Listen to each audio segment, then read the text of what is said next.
I hereby declare the Candioi County Board of Commissioners is now in session. Will you all please stand as we say the Pledge of Allegiance to our flag? I pledge allegiance to the flag of the United States of America and to the republic for which it stands, one nation, under God, indivisible, with liberty and justice for all.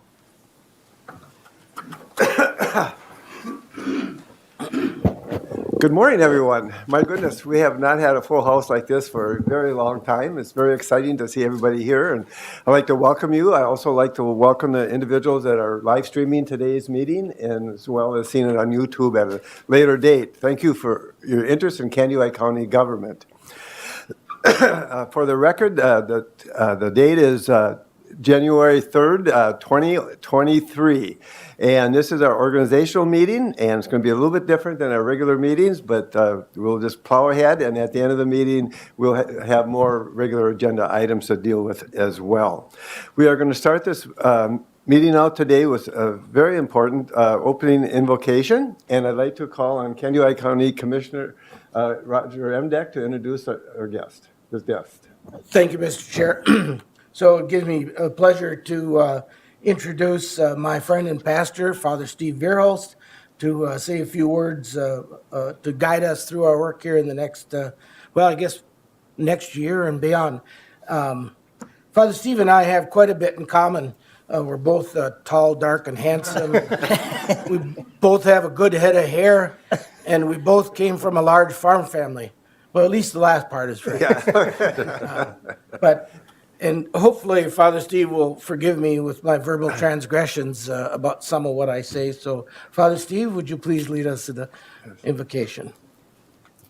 Good morning and welcome. Good morning. Thank you for this opportunity to lead us in prayer as we begin this new year. And so as we do so, let us just pause, calling to mind God's presence with us and in our midst this day.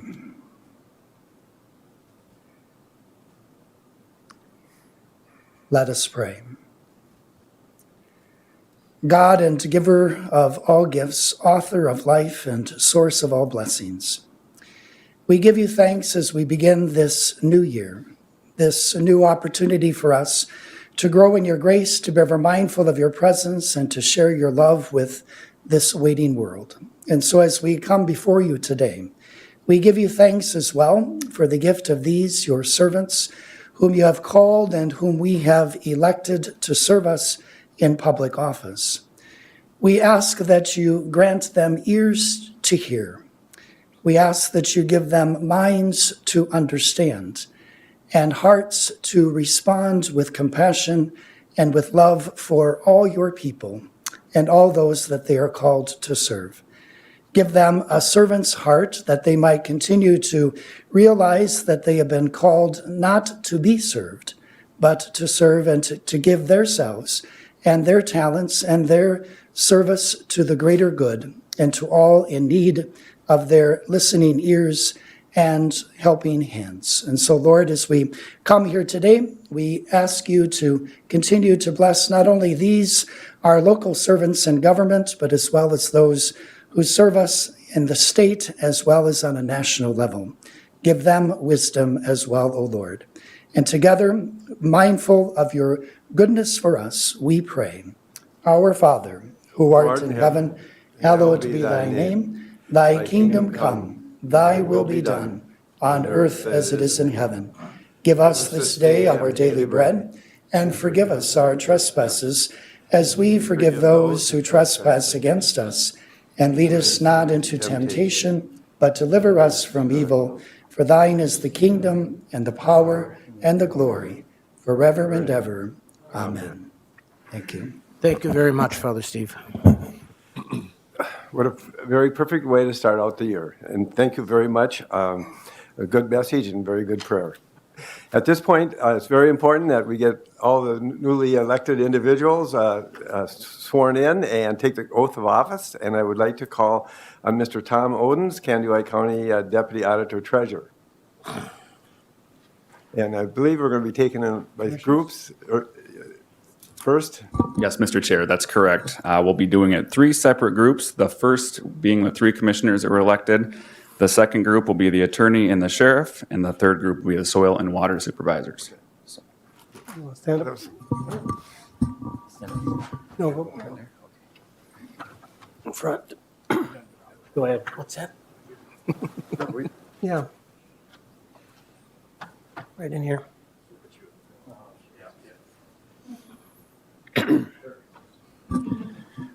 Please raise your right hand and repeat after me.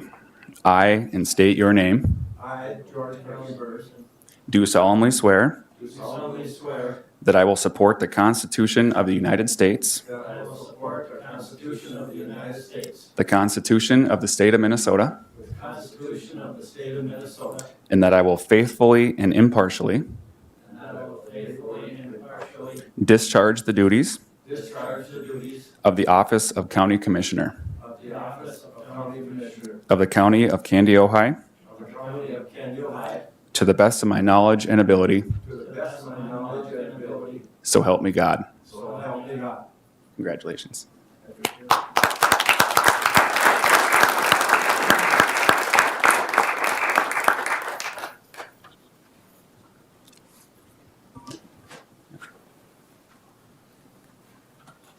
Congratulations again. Please raise your right hand and repeat after me. I, and state your name, I, Shane Felton, do solemnly swear do solemnly swear that I will support the Constitution of the United States, that I will support the Constitution of the United States, the Constitution of the State of Minnesota, the Constitution of the State of Minnesota, and that I will faithfully and impartially that I will faithfully and impartially discharge the duties discharge the duties of the office of, and state your office, of the office of Sheriff of the County of Candy, Ojai, of the County of Candy, Ohio, to the best of my knowledge and ability, to the best of my knowledge and ability. so help me God. So help me God. Congratulations.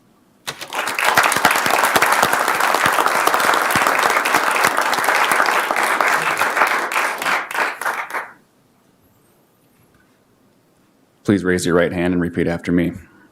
I, Donnell Williamson, I, Danell Williamson, do solemnly swear do solemnly swear that I will support the Constitution of the United States, that I will support the Constitution of the United States, the Constitution of the State of Minnesota, the Constitution of the State of Minnesota, and that I will faithfully and impartially and that I will faithfully and impartially discharge the duties discharge the duties of the office of Soil and Water Supervisor of the office of Soil and Water Supervisor of the County of Candy, Ojai, of the County of Candy, Ohio, to the best of my knowledge and ability, to the best of my knowledge and ability, so help me God. so help me God. Congratulations.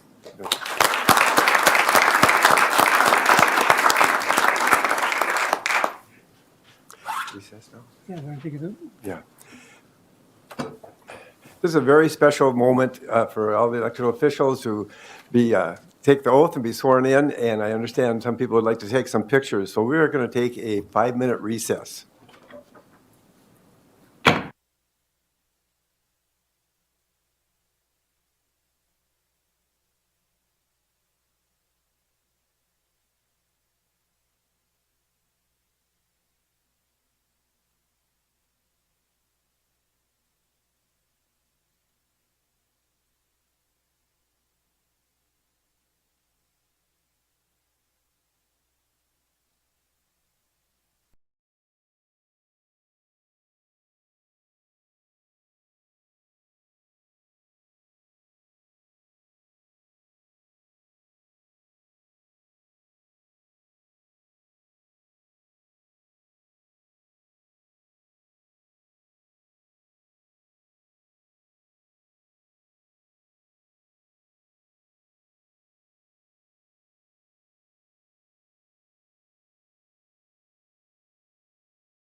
I hereby call the Candido County Board of Commissioners back in session.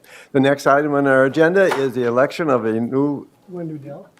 Have him say speech? oh, yes, please, thank you for reminding me.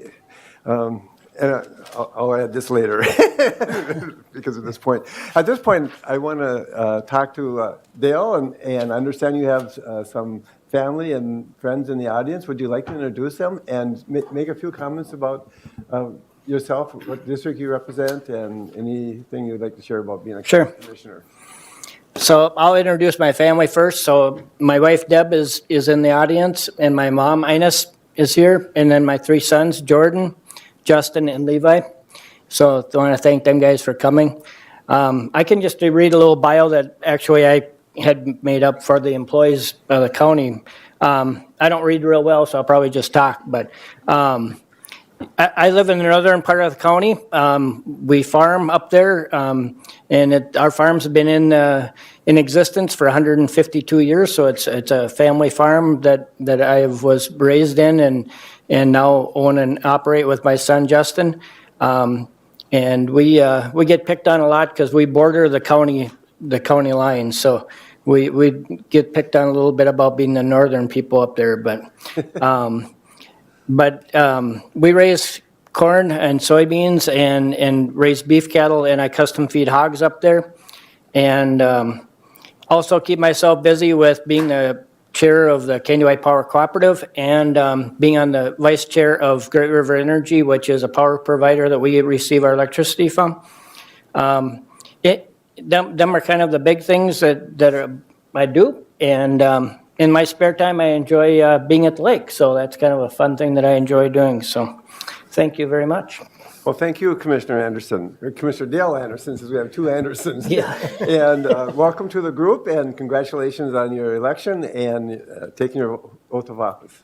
Thank you. Mr. Chair, if I may, I would just, Commissioner Emdek, please, yes. I would just congratulate Commissioner Dale Anderson on, in spite of the fact that he's got 1 foot in Stearns County and 1 foot in Candiota County. I've never heard him lapse into German as we have a conversation. Okay. Well, congratulations also to Commissioner Dwayne Anderson and Candido County Attorney, Mr. Baker. So as we proceed now, the next thing is to elect a new Candido County Board of Commissioners chair. And I would, but first I'd like to say thank you to the current board for the opportunity to serve as chair these last 2 years. I really appreciated this opportunity, and I want to thank you. And also I want to thank Candido County Administrator, Mr. Kleindahl, who I want to thank you all, but including him as well, as to for all your help, your guidance, as he just reminded me, you got to do this next, and as well as your support. So thank you very much. At this point, I would like to call and open the floor to nominations for Chair of Candido County Board of Commissioners for 2023. Commissioner Gardner. Thank you, Mr. Chair. I would like to nominate Commissioner Roger Imdek for Candido County Board Chair. We have a motion to nominate Commissioner Roger Emdek, who is the current vice chair, to be chair for 2023. Is there a second? I'll second that. A second by Commissioner Dwayne Anderson. We have a second, a motion and a second for Commissioner Emdek to be chair. Do we have any other nominations? Do we have any other nominations? Do we have any other nominations? I hereby close nominations, and I'll do a voice vote unless somebody wishes a roll call vote. If hearing none, I'll call for the vote. All in favor of Commissioner Roger Emdek to be the next chair of the Candido County Board of Commissioners for 2023, say aye. Aye. Opposed, same sign. Passed unanimously. And at this point, I would like to pass the gavel to Commissioner Emdek. Welcome, the chair, Commissioner Emdek, and it's a very good pleasure to do this. You know you're going to have good leadership and a good person, and I know you're going to do a good job, so I have thank big you. shoes to fill. Yeah, right. Thank you. And if everybody please hang on, we'll just make a quick switcheroo here and proceed.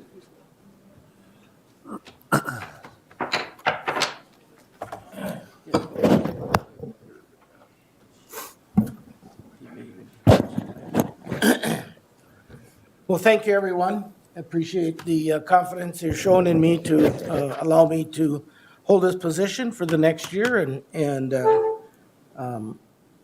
hope I can do it as good a job as what Corky has done for the past year. Well, thank you. So if I, over the next year, I have the very unusual distinction of being the last in the alphabet with the letter I in my last name. And usually in Stearns County, there's a W or a S or something behind me, but last name I being last in the alphabet is, so if the Andersons, if I call you by wrong name once in a while, please forgive me in advance. So, thank you very much. The next order of business is to elect a vice chair. I'd open up the floor for nominations for vice chair for Commissioner. the 2023 Okay. Board of Commissioners. Are you? All right. Okay, Mr. Chair, I'll make a motion that we elect Commissioner Steve Gardner as vice chair. We have a motion. Do I hear a second? Commissioner Berg will second that motion. So we have a motion and a second. Are there any other nominations? Are there any other nominations? Are there any other nominations? Hearing none, nominations will cease. So we'll have a voice vote. All in favor signify by saying aye. Aye. Opposed, same sign. Motion carries. Congratulations, Thanks, Commissioner congrats. Gardner. Thank you. All right, so the next item on our agenda is the consent agenda. You all received that in your packet and have it in front of you. Is there anybody who wishes to pull any of the items from the consent agenda? Commissioner Gardner. Thank you, Mr. Chair. Just one brief item. I wanted to make sure that within the minutes of the last meeting that we had a clarification on the acronym for ARPA when we were talking about the Housing Trust Fund. It says requesting APR dollar contributions. I just wanted the record to reflect that it was ARPA should be the correct acronym. That's the only thing I have. Other than that, I would move to approve the consent agenda. So Commissioner Gardner moves a consent agenda with that included note. Do I hear a second? I'll second that. Commissioner Dwayne Anderson seconds. Any discussion? Hearing none, all in favor signify by saying aye. Aye. Opposed, same sign. Motion carries. Next on the agenda in our general discussion and updates is the first resolution of the year, Resolution 2023, approval of bid and appointment of official newspaper. Mark Sure. Thank, Thompson, our auditor, will, if it's okay with the board, I think we'll just open the bids right here. Okay. Thank you, Mr. Chair. Commissioners, we received 2 bids for the official newspaper of the county, and I'll have Tom Owens, Deputy Auditor Treasurer, open them, and then I can read them.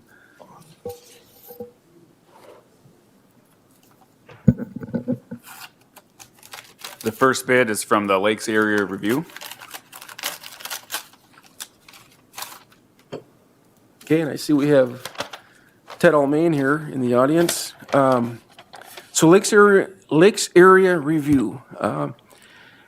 Dear Candy, Ohio County Commissioners, following is our bid for becoming the official legal publication of Candy, Ohio County for the year 2023, including the annual financial statement, delinquent tax list, all legal public notices, and all legal publications for 2023. Standard advertising unit bid rate for the first printing is $9, 9.00. SAU standard advertising unit rate for the second and any additional printing, $9, 9.00. The discount allowed after 1,290, that's 1290 standard advertising unit inches printed, the discount is 11%. And that comes out to $8, 8.00 standard advertising unit for the first printing and $8 for any repeats.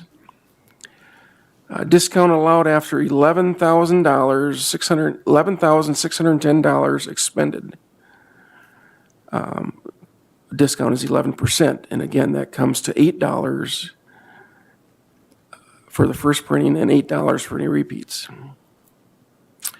The standard advertising unit rate for any additional notices ordered by Candy, Ojai County, as per your bid notice, $9 for the first printing and $9 for additional printings. If successful, the Lakes Area Review will furnish a $1,000 printer's bond.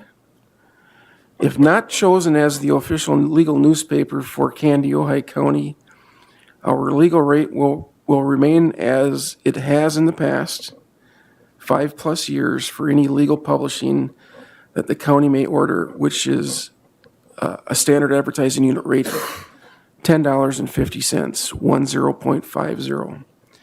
Thank you very much for your consideration. Sincerely, Ted Almain, Lakes Area Review publisher. Any questions on that? The second bid is from the West Central Tribune.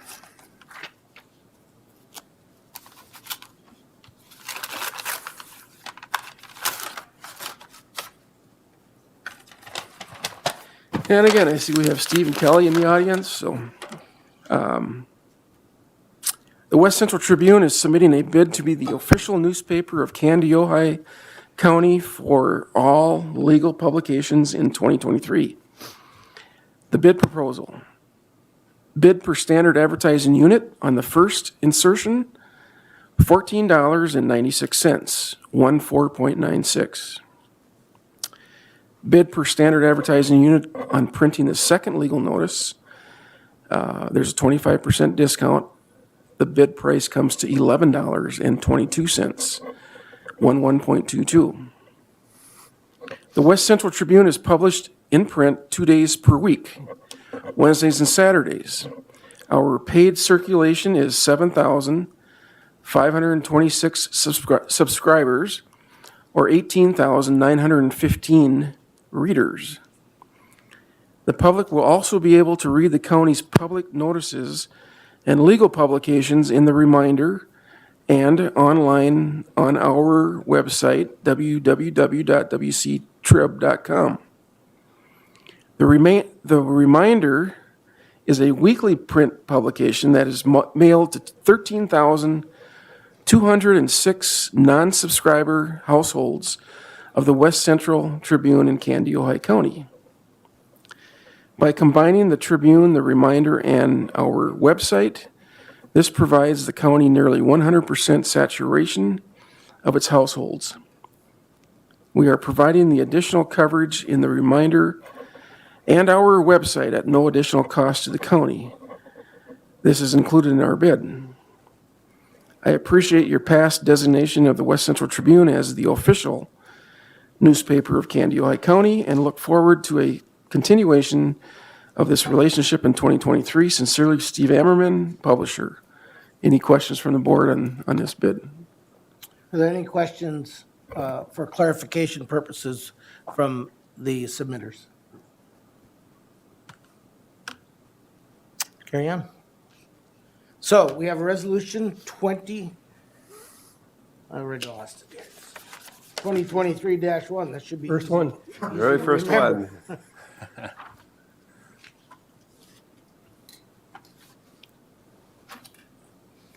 I'll entertain a motion to select the official, Commissioner Gardner. Thank you, Mr. Chair. I would move Resolution 2023-1 to designate the West Central Tribune as the official newspaper of the county. Mr. Chair, I will second that motion. Okay, we have a motion and a second on the floor. I'd like to open the floor up for discussion at this point. Mr. Gardner. Thank you, Mr. Chair. So obviously, there is a lower cost bid here. And I think if we wanted to do the minimum required of us in terms of publishing our legal notices, that is the bid that we would take. The reason that I'm not in favor of that is that we have a stronger saturation of essentially the entire county with the product that the West Central Tribune puts out and the services that they provide. If we were to accept the lower bid, it would be more difficult for residents of Wilmer in particular to be able to see these because we have only a physical newspaper at the Lakes Area Review and no online presence. And that's an issue because a lot of younger folks don't go and look at a physical newspaper anymore. They are gaining all of their access to information online. I've asked several different folks, 40 and under, over the last couple of weeks, do you read the newspaper? Yeah. How do you take it? Oh, I take it electronically, or, I just don't look at a physical newspaper anymore. I am very appreciative of the news coverage that both of these newspapers provide. But I think if we wanted to be the most transparent and the most accessible to our constituents in terms of publishing the legal notices, that we would accept the bid of the West Central Tribune. Thank you, Mr. Gardner. Any other comments or discussion? Mr. Chair, I would just like to add to that as well. I said last year, and I think the year before that, and the year before that, and the year before that, that we have two good newspapers here. There's no doubt about it. And the reporting has been just really fantastic over these years. We're very pleased with. I'm very pleased with that. But there's two differences. These are, even though they're two newspapers, they're really two very different newspapers, and it's like comparing apples to oranges. And are we looking at the very best deal we can save some money, or what's the best value to serve our citizens with what's available? And I'm looking at the same things as Commissioner Gardner said about the internet presence and the online paper. I only could think back to this past weekend when I, for everybody's information, like probably most people, my first thing in the morning, I get up, I get my coffee, and I read the paper. And I can read it daily with the West Central Tribune. And that's really important to me, and be aware of what's taking place. And we're a regional center, and I think people come to Candy Lake County, and they're also interested in what happens here and what our legal notices as well. And they have that available to them that way. We have hundreds of people that work in Candy Lake County, and they're really part of us in some ways. And it's important that we reach out. It's also important that, I lost my train of thought here real quickly, the example I want to make was this past weekend on Saturday when the two newspapers do come in as a physical newspaper. Well, it didn't come because of the storm. And I subscribed to both newspapers. I did not get the two newspapers until Wednesday late in the afternoon. But I was able to read the newspaper that morning, and I think that's a big difference. So even though it's a difference in dollars, and it looks like it gets even more significant difference each year, it would be interesting to see a comparison of that. But I still think the difference in dollars justified it. It's justified it this past year.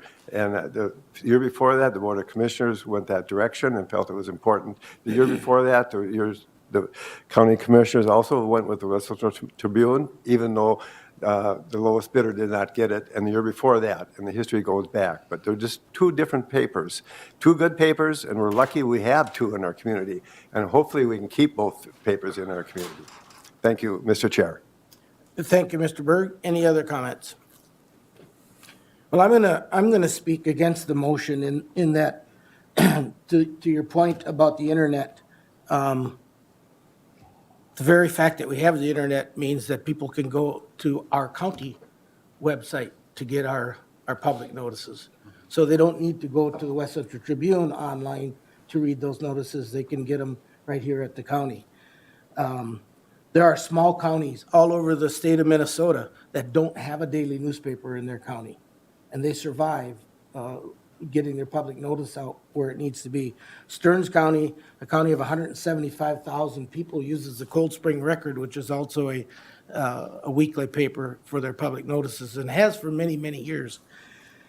Last year, you got a report from the auditor's office stating that the savings last year, had we gone with the Lakes Area Review, our savings would have been nearly $16,000 in taxpayer dollars. This year, it appears that if we go with the Lakes Area Review, it will be even higher. The savings will be even higher. And finally, I would say that in fairness, maybe we consider spreading some of the wealth, as they say. It's a locally owned, small-town newspaper with their employees all living in the county, and I just think that, it's time to do that. Any other comments? We have a motion and a second on the floor to approve the resolution 2023 in supporting the West Central Tribune as the official newspaper of Kaneohe County. I will ask for a roll call vote in this, and we'll go in alphabetical order, so I think that would be D.A., D.U. Be Commissioner Dale Anderson. I'm going to buck the system, I guess, and I'm going to vote no. Commissioner Dwayne Anderson. Boy, that's a hard one. I'll vote no. Commissioner Berg is next. I'll vote yes. Commissioner Gardner. Aye. Commissioner Imdick votes nay. Motion fails. So we still need an official newspaper. I'd entertain a motion to accept the alternative publication as our official newspaper. Mr. Chair, I'd like to make a motion. I'd like to make the motion that we accept Lakes Area Review as our official publication. Commissioner Dwayne Anderson moves to make the Lakes Area Review our official publication. Do I hear a second? I'll second it. Commissioner Dale Anderson seconds it. Any discussion? Yeah, I'd like to say, I'm in the southern part of the county, and I realize that we don't normally get the Lakes Area Review, but the savings we get is pretty significant, and people can look up all this information online, as the chair has, pointed out, and I would like to at least try the Lakes Area Review for 1 year. So, Any other comments? Roger. Mr. Chair, I guess I'm with Dwayne on it, and I'm a newbie at this, but I looked at the savings, and I really like, to be honest, I get the Lakes Area Review. I really like the articles they write about the county. I think they do an exceptional job with it. And I agree, we can get it online, everything is electronic, and it's worth a try for a year to try something different. Any other comments? Mr. Chair. Yes. I'd just like to comment, yes, I'm concerned about the dollars too, and we have a $80-some million budget. $16,000 difference last year, yeah, that's significant. But on our budget-wise, I think it's important that we provide the very best services we can for our people in our county. And I think that just Wilmer area alone is half the population. And as it is right now, that would not be served. And as an advocate for our community, I feel strongly that this is not a good direction to go. Thank you, Mr. Berg. Mr. Gardner. Thank you, Mr. Chair. I will echo the concerns of Commissioner Berg. I understand the desire to save money. We're always looking to be able to be responsible as stewards of the taxpayer dollars that are entrusted to us. But there's also the idea that we need to be able to say to our constituents, we're providing you as much information as we possibly can, and quite frankly, from what I remember in the past, unless anything has changed, the city of Wilmer does not see the review in any meaningful way, shape, or form. I subscribe to both, but the folks here are not going to see it in the way that they're accustomed to seeing it. And I do think that's a concern for us as a regional center. Certainly if we can, if we're going to direct people to the county website, the only thing that's keeping us from having to do this at all is the state statute that says we mandate this designation of an official newspaper. To me, the point of an official newspaper is to get the widest dissemination of information out there that we can. I think I think we may be tripping over dollars, picking up pennies here. And that's the concern that I have. I appreciate the arguments on both sides. Thank you, Mr. Gardner. Any other comments? We have a motion on the floor and a second to accept the Lakes Area Review as the official newspaper of Kaneohe County for 2023. Again, I will go for a roll call vote. Commissioner Dale Anderson, Aye. Commissioner Dwayne Anderson, Aye. Commissioner Corky Bird, Nay. Commissioner Steve Gardner. Nay. The chair votes aye. Motion carries. And I want to thank both newspapers for continually hanging in there and doing the good work that you do in the community, and look forward to working with you in the upcoming year. Next on the agenda is the reorganization. Mr. Chair, could we have clarification that, what is our second default newspaper? Second. I'll turn. Oh, I'm sorry. Thank you. Thank you. So now we need to, thanks for the reminder, we need to name the secondary official newspaper for the county. I'd entertain a motion for that. Commissioner Gardner. Thank you, Mr. Chair. I would move the West Central Tribune as the secondary Mr. publication. Gardner moves the West Central Tribune. Do I hear a second? I'll second that. Dwayne Anderson seconds. Any discussion? Hearing none, all in favor signify by saying aye. Aye. Pose same sign. Motion carries. Here you go. Thank you. And now we're going to move into the reorganizational portion of this meeting.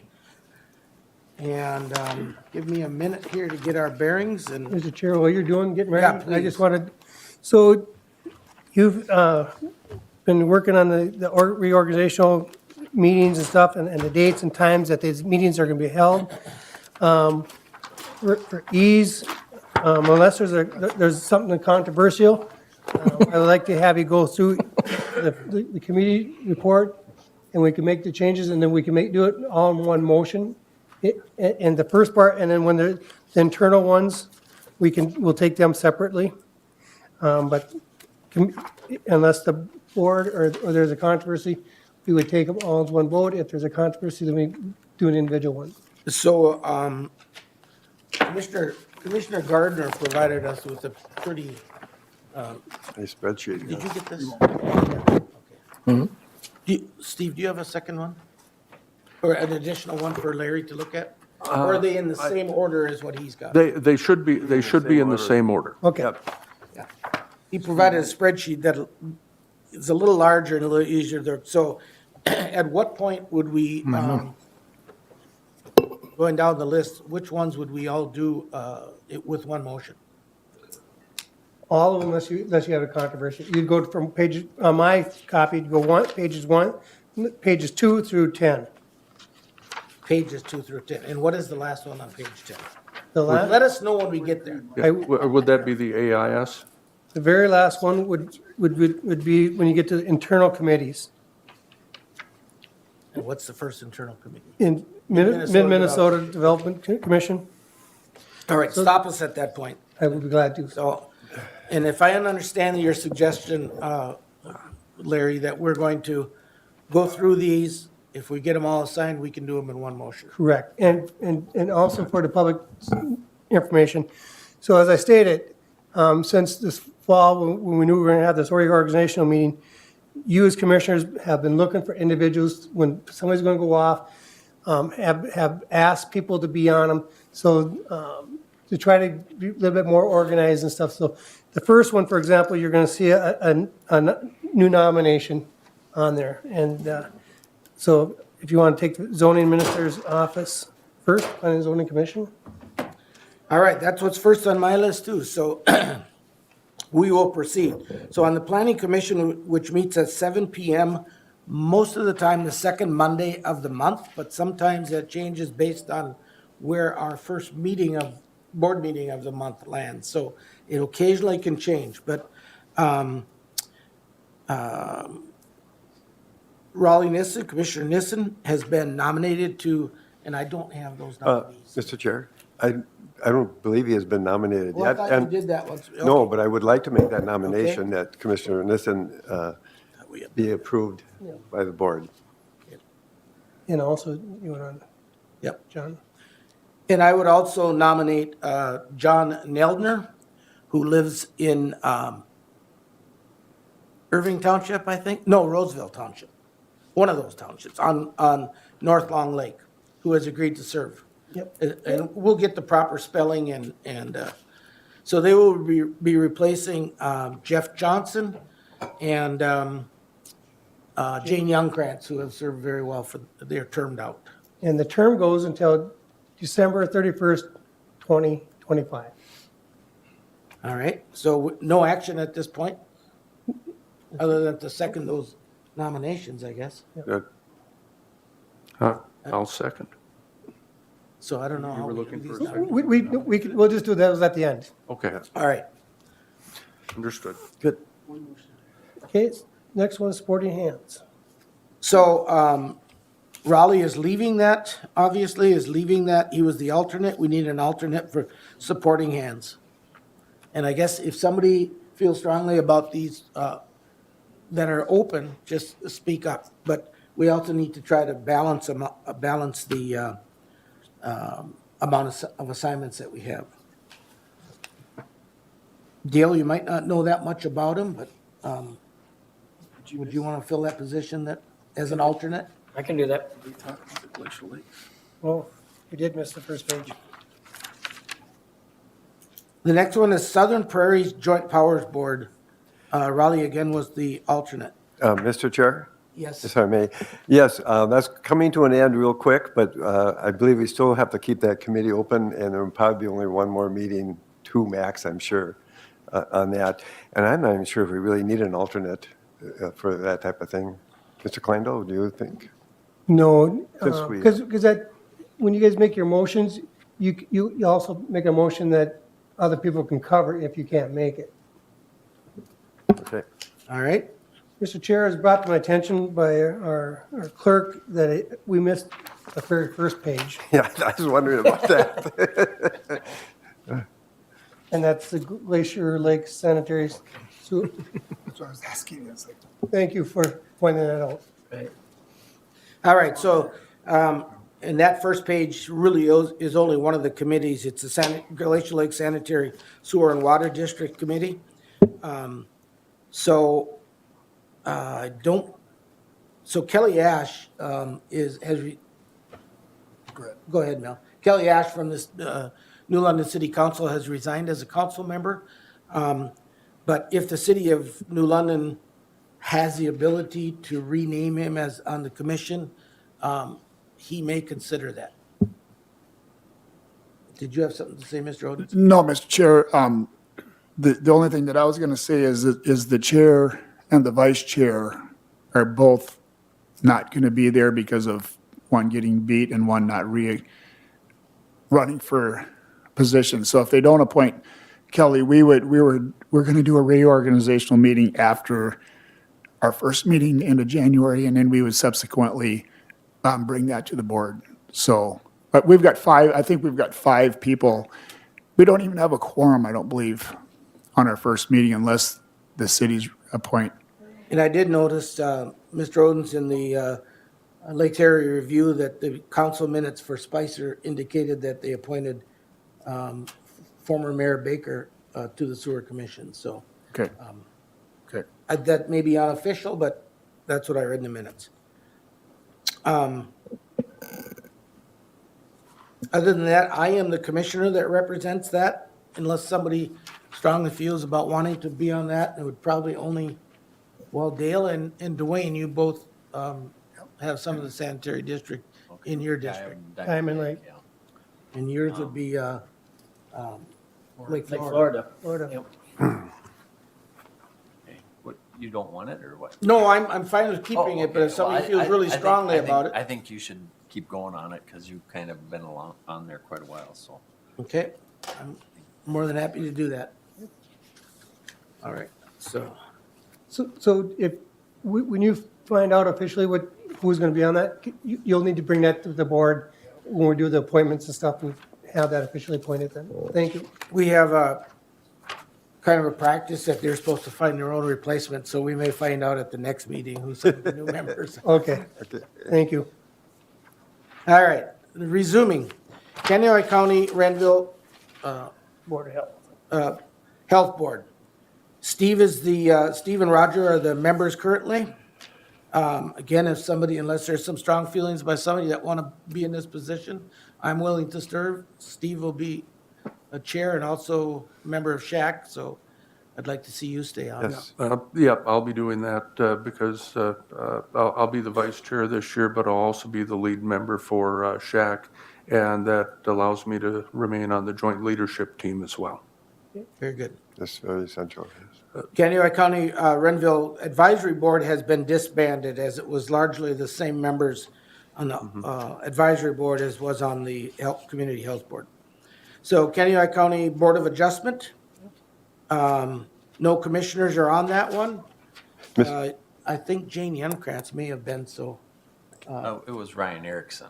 Yeah, right here. He needs to be, So I have a individual that was interested in it. Okay, And his name, Roger Punt from down by Prinsburg. sure. yep, he's on here. Oh, you have him on? Yep, Okay. I don't have the latest list, but anyway, so, we have Roger Punt. yeah. And his term is goes until December 31st, 2025. Okay. Mr. Chair. I don't know who was first here. You saw Commissioner it. Gardner. Thank you, Mr. Chair. Just to back up on the Community Health Board, I think we may have missed the new appointee nomination for Julie Reamer. Julie Reamer, new appointee Yep. nomination. Yep. Thank you, Who does she take? Commissioner Gardner. She will be replacing Dr. Catherine Kelly as a community member, and that term goes until the end of 2024. Commissioner Burton. I'd just like to add, Mr. Dick Husing, Richard Husing, it says he's reappointed for another term. Actually, I talked to him just very recently, and he informed me that he wishes not to run again. So I believe it's my responsibility to find a replacement for that one. Is this for the Board of Adjustment? Yes, I switched. So There's does already- that mean? There's an doesn't opening appear there that then. But he agreed to stay on until we He found changed his somebody. mind. Oh, He doesn't want a reappointment. oh, okay. But So- doesn't his term go to 2023? My question is, to be clear, do I have to find the replacement, or if somebody else has one, would that work? If he was your appointment, I'd have to find, okay. you would have to I don't find, know, find another one.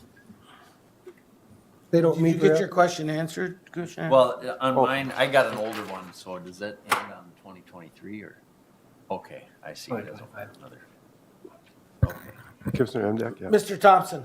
Mr. Chair, on the Candy Ojai Renville Community Health Board, I was just informed that, is Julie Reamer, is she a Renville County appointee? Is it up to Renville County to appoint that I person? believe that was on here it says member at large, so. It's an at-large position, Okay. so it can go either way. Okay. She does reside in Renville. Okay. Thank you. Thank you. All right, that's why we have so many eyes on this right now. Right. Kaneohe County Extension Committee. So currently it's Corky and Dwayne.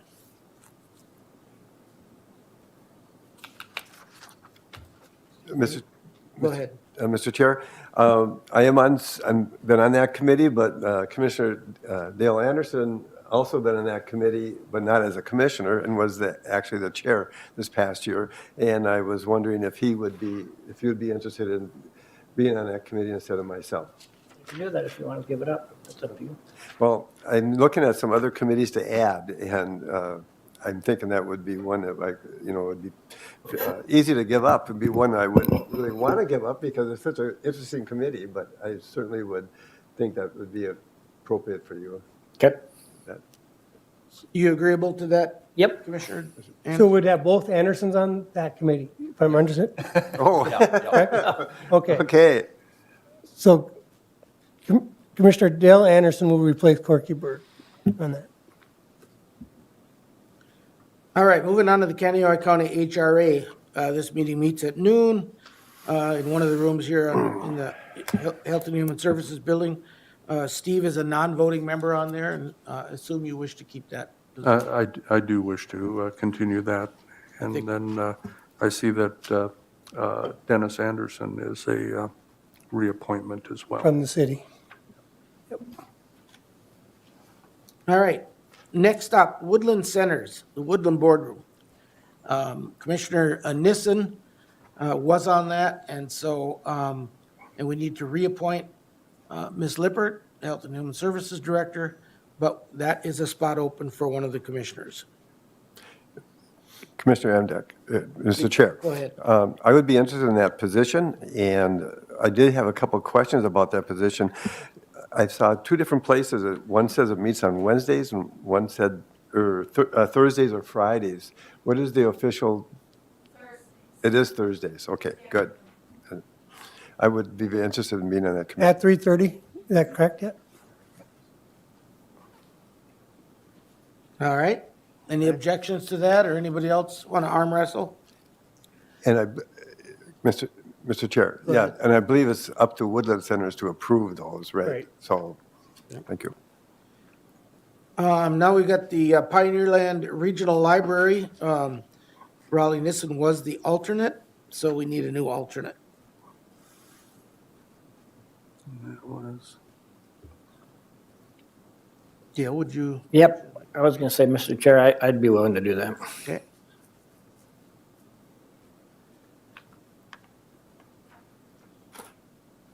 Mr. Chair, that we got a Deb Forbrook, and it says open position. Who is that appointee? I'm not sure. I talked with Lori Ortega, and I think she's got somebody in mind that she would like on there. And I guess we'll just have to appoint her. At a later Yeah, at a future? later date, yeah. Okay, so Um, you'll bring that back to, Yeah, I'll bring it back to the Okay. board, yeah. So I have a question on that one. Was Deb Forbrook filling out somebody else's term? Because I think she's only been on there. Yeah, I don't Short really period know. of time. I don't supposed to go really until the know. end of the year. Yeah. But I remember it was within the last 2 years that Yeah, yeah. I kind of recruited her. She might, it could be that she just filled, Somebody else's no, she remaining got term. hired on with the library system, I think. So, Oh, so she can't serve So on the then she board. can't be on the board, Got it. yeah. I think that was. That would make sense. What happened there, and it just happened, I think, at the last meeting. that- Yeah.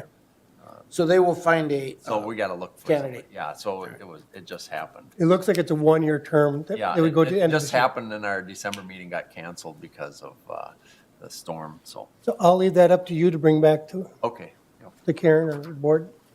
the next committee is the Community Corrections Advisory Committee. They meet at noon quarterly. Currently Corky and Roger are on that committee, and we have some community people.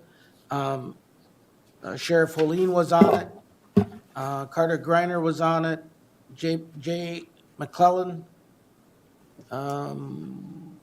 Ron Poole and Liblin Clark are all no longer on. So the new ones are Wendy Sturm, I'm gonna go from the bottom up Okay, and down here. Wendy Sturm, and then Larry Kleindl and Kelsey Baker as administrators. Justice Walker is relatively new. And Sheriff Tollefson would be a recommendation to replace Eric Colleen. Yep, and the commissioners are currently, And the commissioners are Corky Berg and Roger Emdick. Anybody feel strongly about that committee? Otherwise, I will continue. We have I would be interested. we have a big lift ahead of us this coming legislature. I think we're going to hear more later about getting the Justice Reinvested bill over the finish line. So Thank you. I look forward to working on that. All right, so the Veterans Advisory Board, Veteran Services Advisory Board. Merlin Kluver is coming off and Warren Sundstrom is coming off. Bill Doty has been added and Chip Manson has been added. The county administrators will be on that board, and then Commissioner Anderson has served on it. You wish to stay on that? Yeah, I'll stay on Okay. it. We hardly ever meet, so, at least in the last 2 years. Right.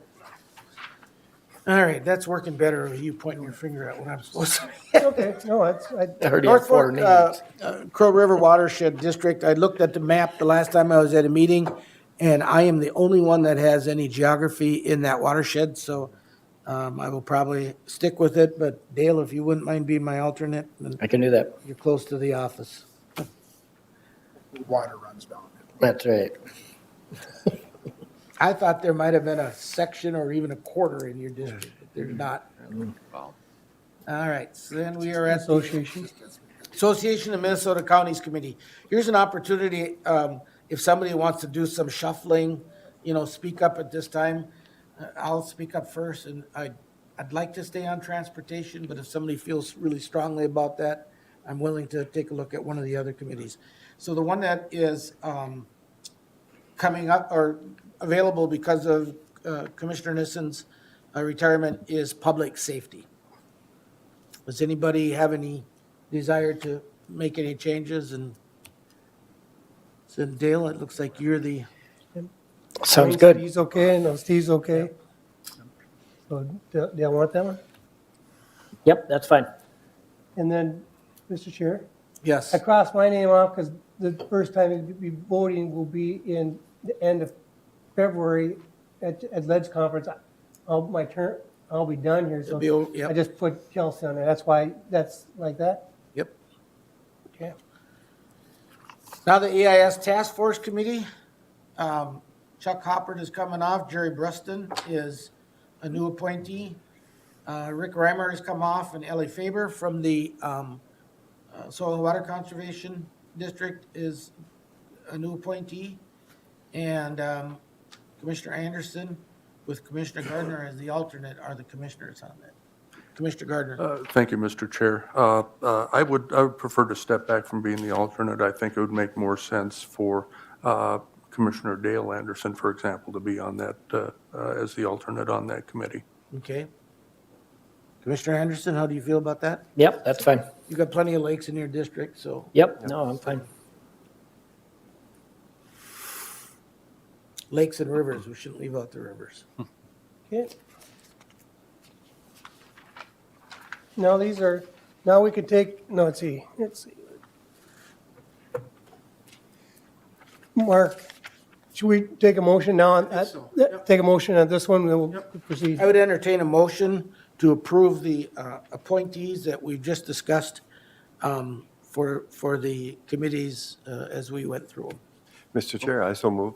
Mr. Berg moves, do I hear a second? I have one other, well, we can, I have one thing. Did we go through the county extension committee yet? We did, right? Yep. Yes, you and I just Dale. want to make sure, there was Christy Gatewood was somebody that said she would take Sarah Lashik's position. I forgot about that one. Okay, hang on, we got,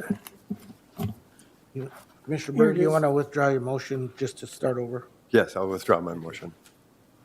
do you have somebody for that? Yeah, Christy Christy Gatewood. Gatewood would replace Sarah Lashik, Can you spell Christie? just Kristy. And last name, Gatewood? Gatewood, Yep. Gatewood. Okay, So I have her contact information if you need it later. we will, Karen Anderson, or Dahlman will need it. Okay. Before I ask for a motion, is there any other oversights that we could get in here? If not, I'll entertain a motion to approve these appointments. I so move, Mr. Chair. Commissioner Berg moves, Commissioner Gardner seconds. Second. Any discussion? I just want to say that it's not always that easy to get people to serve in these, so I keep a list on my phone throughout the year, and I told Margaret this, I sing in the choir at church, and we're facing the audience, and sometimes, sorry about that, Lord, but I'm getting the ideas. So, any other discussion? I just apologize that I missed that when we first went through. No problem, there's a lot to There's go so through. much we're No looking worries. at. All in favor signify by saying aye. Aye. Opposed, same sign. Motion carries. Mr. Chair, what we'll do now, these are a lot of, Does anybody need a break? Let me ask that first. Okay, we're going to recess for 5 minutes. give me a second. Need a re- Thank you, Actually, Mr. asked, Chair. said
I call the Kennewaga County Board of Commissioners back to order and try to find where I left off here with the committees.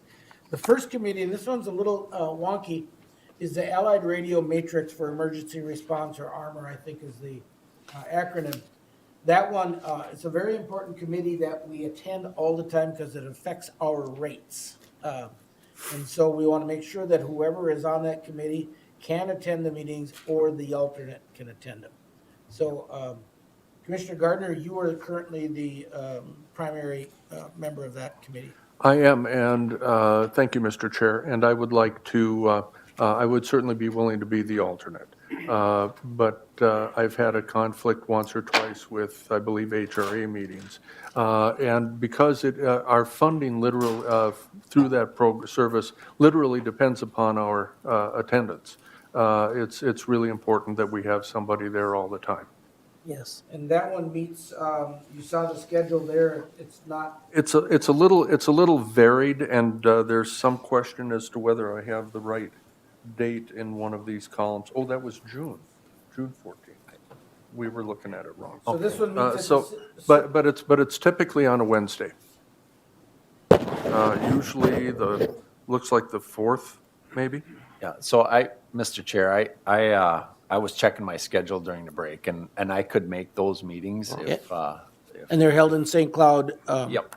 At the Yeah, City and Hall. I was informed that there is a Zoom option too, so. Yeah, it sounds like hybrid for the foreseeable future. So, So I could attend those. so Commissioner Dwayne Anderson would be the primary with Commissioner Gardner being the alternate. All right? Okay, the next one is Broadband Committee. Commissioner Nissen served very well on that for many years, but he got his winning ticket pulled here a couple weeks ago, so his work is done. No, I'm just kidding. Raleigh is going off, and Dwayne has indicated an interest in serving on that committee, and the committee has also indicated an interest in having Dwayne serve on it because it represents a part of the county that needs a lot of work done. So if everybody's good with that, all right? Mr. Chair, Yes. I'll be going off. Do you want to appoint? I think the administrator should be on That's what I'm because there's a lot of checks and contracts that, at least until the ARPA funds are gone, that need to be dealt with, or even moving forward from this. Is there anybody else coming? So we appoint Kelsey to that, or? just- Yes. Replace, yes, you'll need to do that, yes. Okay. Where are we at here? Budget and finance. Budget and Finance, that's the board as a whole. Public Buildings, Public Lands, and Jail Inspection, board as a whole. Central Minnesota Jobs and Training. Yes, go ahead. We skipped one, Oh, buffer what drainage did I and miss? ditch legal counsel. Do we appoint Ricky Noonan from? Should that be a separate motion, Mark? Well, I don't see you doing it different, to be honest. There's not that many. hasn't Lauren Ingleby come to the board previously? I thought he would come, and I don't think it needs to be separate. I think just, if you're okay with it, leave it as is. Yep, if it changes, Lauren can come to us with a resolution. Okay. All right? Thank you for that. Central Minnesota Jobs and Training, Steve Gardner is the primary with the alternate Dwayne Anderson.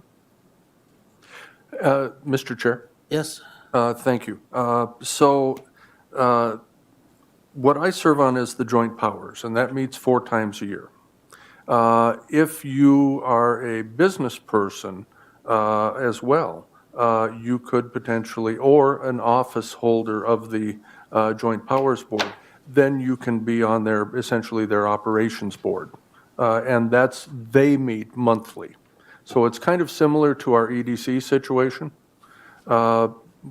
Basically, the appointment would be to the Joint Powers Board, but you would have the possibility of serving on the other board and other committees as well. So let me ask, if I may, is Commissioner Anderson, Dwayne Anderson is yours an alternate position, or are you on that? I'm an alternate. Okay, I alternate to the Joint Powers. Correct. Yeah. As far as, well, yeah. I think that's all. And I could certainly continue to be the representative to the joint powers, but if somebody else had an interest in potentially doing more, former Commissioner Madsen served on the operations board there as well for a lot of years. And if we felt that, if somebody feels strongly that they would like to have that opportunity, I'd be willing to step back on that. Mr. Gardner, I'm trying to understand that because you're not a business, don't own a business, means you can't be on the joint I powers could, and I on could the- if I ended up, say, for example, a chair or vice chair of the Joint Powers Board. Okay. I don't foresee that happening. So I do own a business, but Fridays are often conflicting for me because of the state board. We have two other business people and agriculture farmers here who could serve in that position, and they could also serve as the, on the operations. Do either of you feel strongly about doing that? I mean, I could do it. It works on my schedule. Okay, If, A lot of travel. this one go, that's the one that meets in Monticello, right? There is a live option in Monticello again, that's probably going to be hybrid for the foreseeable future. that goes to Monticello though. Yeah, if you travel, Okay. correct. I mean, I could. Yeah, do it. I'm sorry, we have that, we have that as Cambridge, and it should Okay. be Monticello. So it is Monticello? Yes. Marginally. Would you remain as the alternate then, or would you remain be on joint willing to powers? do that. Okay, so Dwayne would be on, Commissioner Dwayne Anderson would be on joint powers and serve on the operations board. You'd be the alternate to the joint powers board, if I'm understanding. That's correct. Okay. So Dwayne is the main, and you're the alternate. And they'll give him a full orientation on this and talk about the options for joining that operations board.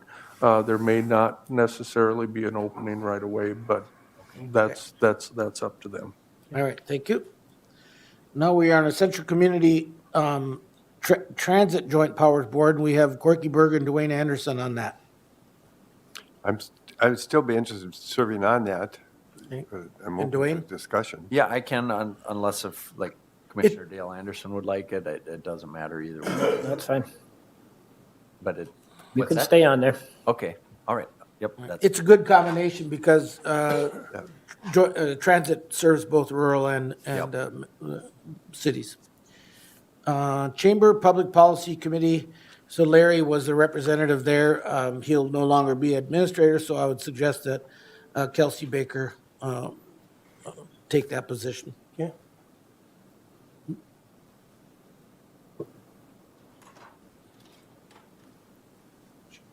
Chippewa River Watershed District Board, Raleigh was on. Dwayne was the alternate. I would be interested in doing that. You guys want to arm wrestle over who's the primary and who's the no, alternate? I'll stay as alternate, so. Okay, If that's, so you'll be the primary rep there, Okay. Mr. Dale. Convention and Visitors Bureau, Steve Gardner with alternate Corky Bird. Sorry, I was turning the page. Third Tuesday after our meeting, I could certainly remain unless somebody feels strongly. I'm fine as an alternate. All right. Counties Providing Technology, CPT. I have been the alternate. Raleigh is, Raleigh's been the primary. I've been the alternate. So obviously we need to replace someone either as the primary. I can continue to be the alternate, or I can move up to the primary. When does that meet again? Fourth Monday of the month in Morris. At the old number one bar, in case anyone else needs any further incentive. Is somebody- Yeah, I mean, That'd be a long is haul. anybody interested? So why don't you share with us again a little bit about what counties Yeah. provide technology? So all the tax records, all of our, a lot of the human resources stuff, payroll stuff is all done through this year company that we, as a county, purchased. It's been a pretty intensive meetings because we're trying to keep the employees that we have and trying to keep them working and doing this stuff. You have about 30-some counties that you have to coordinate with. And so there's a lot of discussions. They're in a process of purchasing the building that they're in instead of leasing it. So it is quite a bit of work at this point. But it's an important one to have us at the table being one of the larger counties. So I noticed, Larry, that you did not list yourself on that committee. Is there a reason? Do we have to be elected officials in order to serve on it? For the joint powers, yes. Okay, yeah. All right, Commissioner Gardner. Thank you, Mr. Chair. I was just looking to see if there was anything else on fourth Mondays that might interfere, and I don't know that I'm seeing anything, so unless someone feels strongly about it, I could make myself available for either primary or alternate. Anybody else feel strongly about it? Otherwise, I will move up to the primary in that position, and Okay. if you do the alternate. You So Is that- I'd be the primary, Commissioner Gardner would be the alternate. got it? Okay. Next one is the county recorder Recorder compliance and GIS committee. We meet once or twice a year. Raleigh's on that, and Jay Cruna was on there, but he's retiring, so Scott Holman, if that's okay with you guys? That would be fine with me. How often does that one meet? Once or twice a year. Okay. And then you don't know exactly what? No, it's called random. Okay, But we make sure everybody can make it, and so Okay. we set it, we say, will this date work for you? okay. You want that? I could do that, I guess. And then we'll have Kelsey replace you, and who else? Oh, Scott replaces Jay. Yeah, because Kelsey will be the one that will organize the meeting with Matt. Okay. Road and Bridge. County Road and Bridge is the board as a whole. Data Practice Authority is County Attorney Shane Baker. Drug Task Force, Dwayne Anderson, and alternate was Raleigh, so we'll need a replacement there. I can do that. Mr. Chair, could you go back to the County Recorder Compliance and GIS Committee? We missed who was appointed. Scott Hovland for Jay. Yeah. And Dwayne. And then how about the first name on there? Is that? on there? Julie? Oh, that's right. We just got a notice for retirement. Yeah, just, I would say whoever, Leave it open Leave it for now, open. and whoever's the recorder can take it. And then Drug Task Force, Drug Task Force, Dale is taking Raleigh's. okay, thank you. Okay, then we have, Flood Control, Drainage, and Soil Conservation is board as a whole. Glacial Ridge Trail, I'd be interested in doing that. I went to the meeting with Raleigh, okay. so. And I don't know if they have, Raleigh, did they ever have alternates for that? There wasn't ever, but Okay. it's mostly in District 3. Well, there's a fair amount in my district too, so if you need anybody to, I'd be more than happy to. Kind of meet off and on other times. Hawk Creek Watershed District, we have Corky Berg with alternate Dwayne Anderson.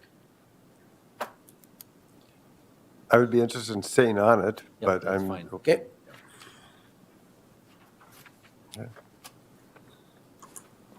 Hawk Creek Watershed One Plan, same two commissioners? Same thing. They meet on the same day too, so it's really pretty nice to Okay, be on that both makes of them. sense.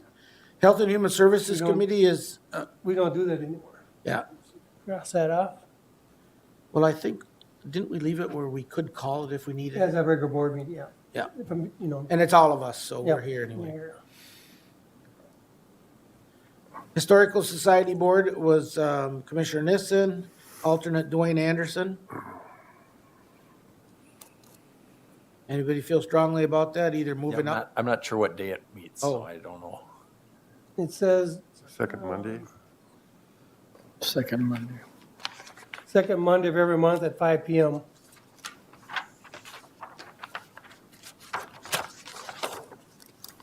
Second Monday every month. I cannot do that one because occasionally the planning and zoning meets on the second, or a lot of times it meets on the second Monday, so. I could do it unless if Dale wants it. And I'm just trying to think. Either way, if you want to do it and I'll be our alternate, that's fine. Why don't you do it? Because I already have a meeting on Mondays, so if that's okay. Could try it. Dale Anderson will take that. Dale? And Dwayne will be alternate, yes. Humane Society, currently it's Steve Gardner with alternate Corky Berg. Good with that, Commissioner Berg? Yes, I'm good as alternate. Highway 7 Task Force, Dwayne Anderson, Mel Odens. Highway 12 Task Force, Steve Gardner, Dwayne Anderson, and Mel Odens. Highway 23 Coalition, Roger, Mel Odens, and Raleigh Nissen. So I think we're all affected by that highway, so anybody really. I'd be interested in doing that, Okay. Roger. Let's put You get that, Mary? Dale took it? Intergovernmental Relations, Board as a whole. We'll come back to you, Commissioner Burke. Okay. Subcommittee is Corky Berg, Steve Gardner, and Kelsey Baker will replace Larry Kleindl. You guys still want to be on it? Yeah. Let me pause for a second here. Did you have a question, Commissioner? No, that's just fine. I was just going back to 23 Coalition. I would be interested, but I think they will be just fine. Okay. Kennesaw County and the City of Willmar EDC Commission, and this is the governing board. So that board requires 3 members from the city and 3 members from the county. So Raleigh will be going off, and obviously, one of the farmers will be going on. So I'm open to somebody, if you feel strongly about that. Yeah, I could do it. Otherwise, as a chair, Commissioner Imdeck, wouldn't it be appropriate that you be on it? You can go on. That's fine. I've been on it before. I would be willing to serve and interested in serving Okay, again. yep, that's fine. And I would like to stay on it if I could. As do I. Okay. So Roger is going to take Raleigh's. I better check. When do we meet on that one again? It says. Fourth Thursday. Thursday, Quarterly. And it's quarterly, so With it's exception of January has been moved to the 19th. yeah. That work for you, sir? Occasionally, the state board has a Thursday meeting, so, but it's mostly Fridays. So I think we'll be good. Do I have an alternate? Would there be an alternate? I don't think you can. Okay. You just miss. Kennesaw County Drug-Free Coalition, Steve Gardner, alternate Dwayne Anderson. Unless he's changed his mind, Yeah. I think Commissioner Anderson will be taking that back. Yeah, Okay. I can take that. All right. Are you going to be the alternate then? Sure. Hang on.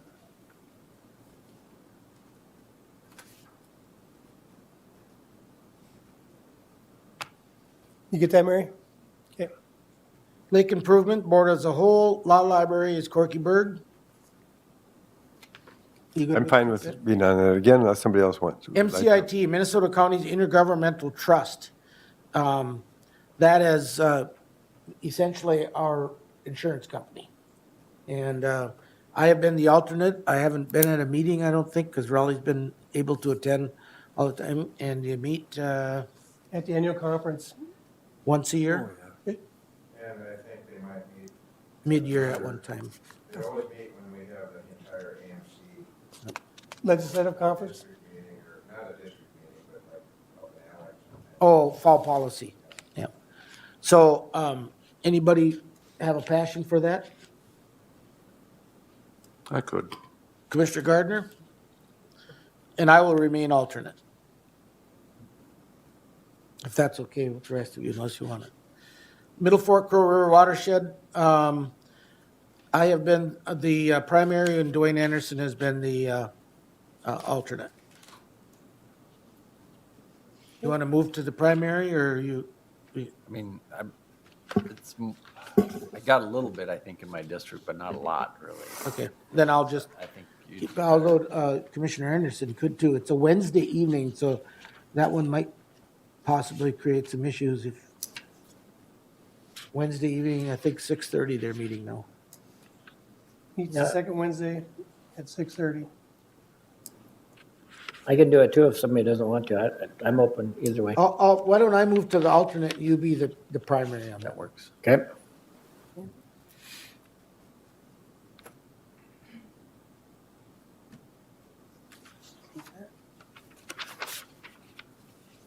Mary, you got that?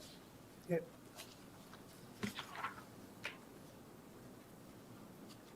Okay. Mid-Minnesota Development Commission, Raleigh has served on that. They meet, January 25th. is that a consistent date? It looks like they move it around They're to different, different right? cities on different dates. Unless somebody else has a strong interest, I'm interested in that one if it's not too many Fridays. Raleigh, do you know if there's many Fridays on that one? Do you know if Mid-Minnesota met on Fridays? No, it wasn't Friday. In the middle, most of the time in the middle of the week sometime, During the day? yeah. They got, 6 PM. it's quarterly meetings, basically. Okay. So January 6 PM on the 25th. April 5th, this is in Cosmos. June 21st at 4 PM, so, yeah. They kind of move more. All right. I would take that committee if it's okay with you guys. All right. North Fork, one watershed, one plan. It has been me again. I'm really the only one with geography in the North Fork, so I'll stay on that with Dwayne, the alternate. Noxious Weeds Appeal Committee, Board as a whole, Office of Emergency Management, Board as a whole, Pack for Families, Corky Berg with alternate Raleigh Nissen. Would you want to be the alternate, Commissioner Dale? I can do that unless somebody else wants it. Yeah, I'm fine. And I'm fine staying on it. Anybody else? Yeah, I shouldn't assume. No. I don't mean to be presumptuous with those that are already serving, to Yeah, speak up no, if you. nothing personal at stake, and that's for sure. Park Board is Board as a whole. Park Subcommittee is Dwayne Anderson and was Raleigh, so we need a replacement there. Mr. Chair, I'd be interested in doing that.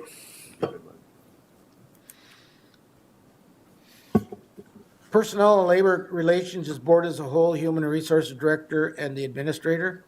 Subcommittee is the Administrator.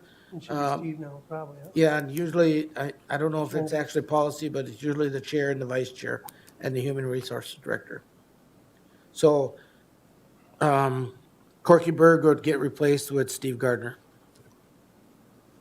And you'll be active this year. Union negotiations will be up. Planning and zoning in Painesville, I think occasionally somebody flies over Kennewick County airspace, so that's in my district, I'll stay in that.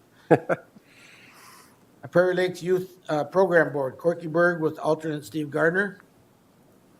I'm okay being on it yet, but if somebody else is interested, I don't know. Yeah, well, if somebody else is interested in going on as the alternate, I can make that open, but otherwise I'd be available to serve.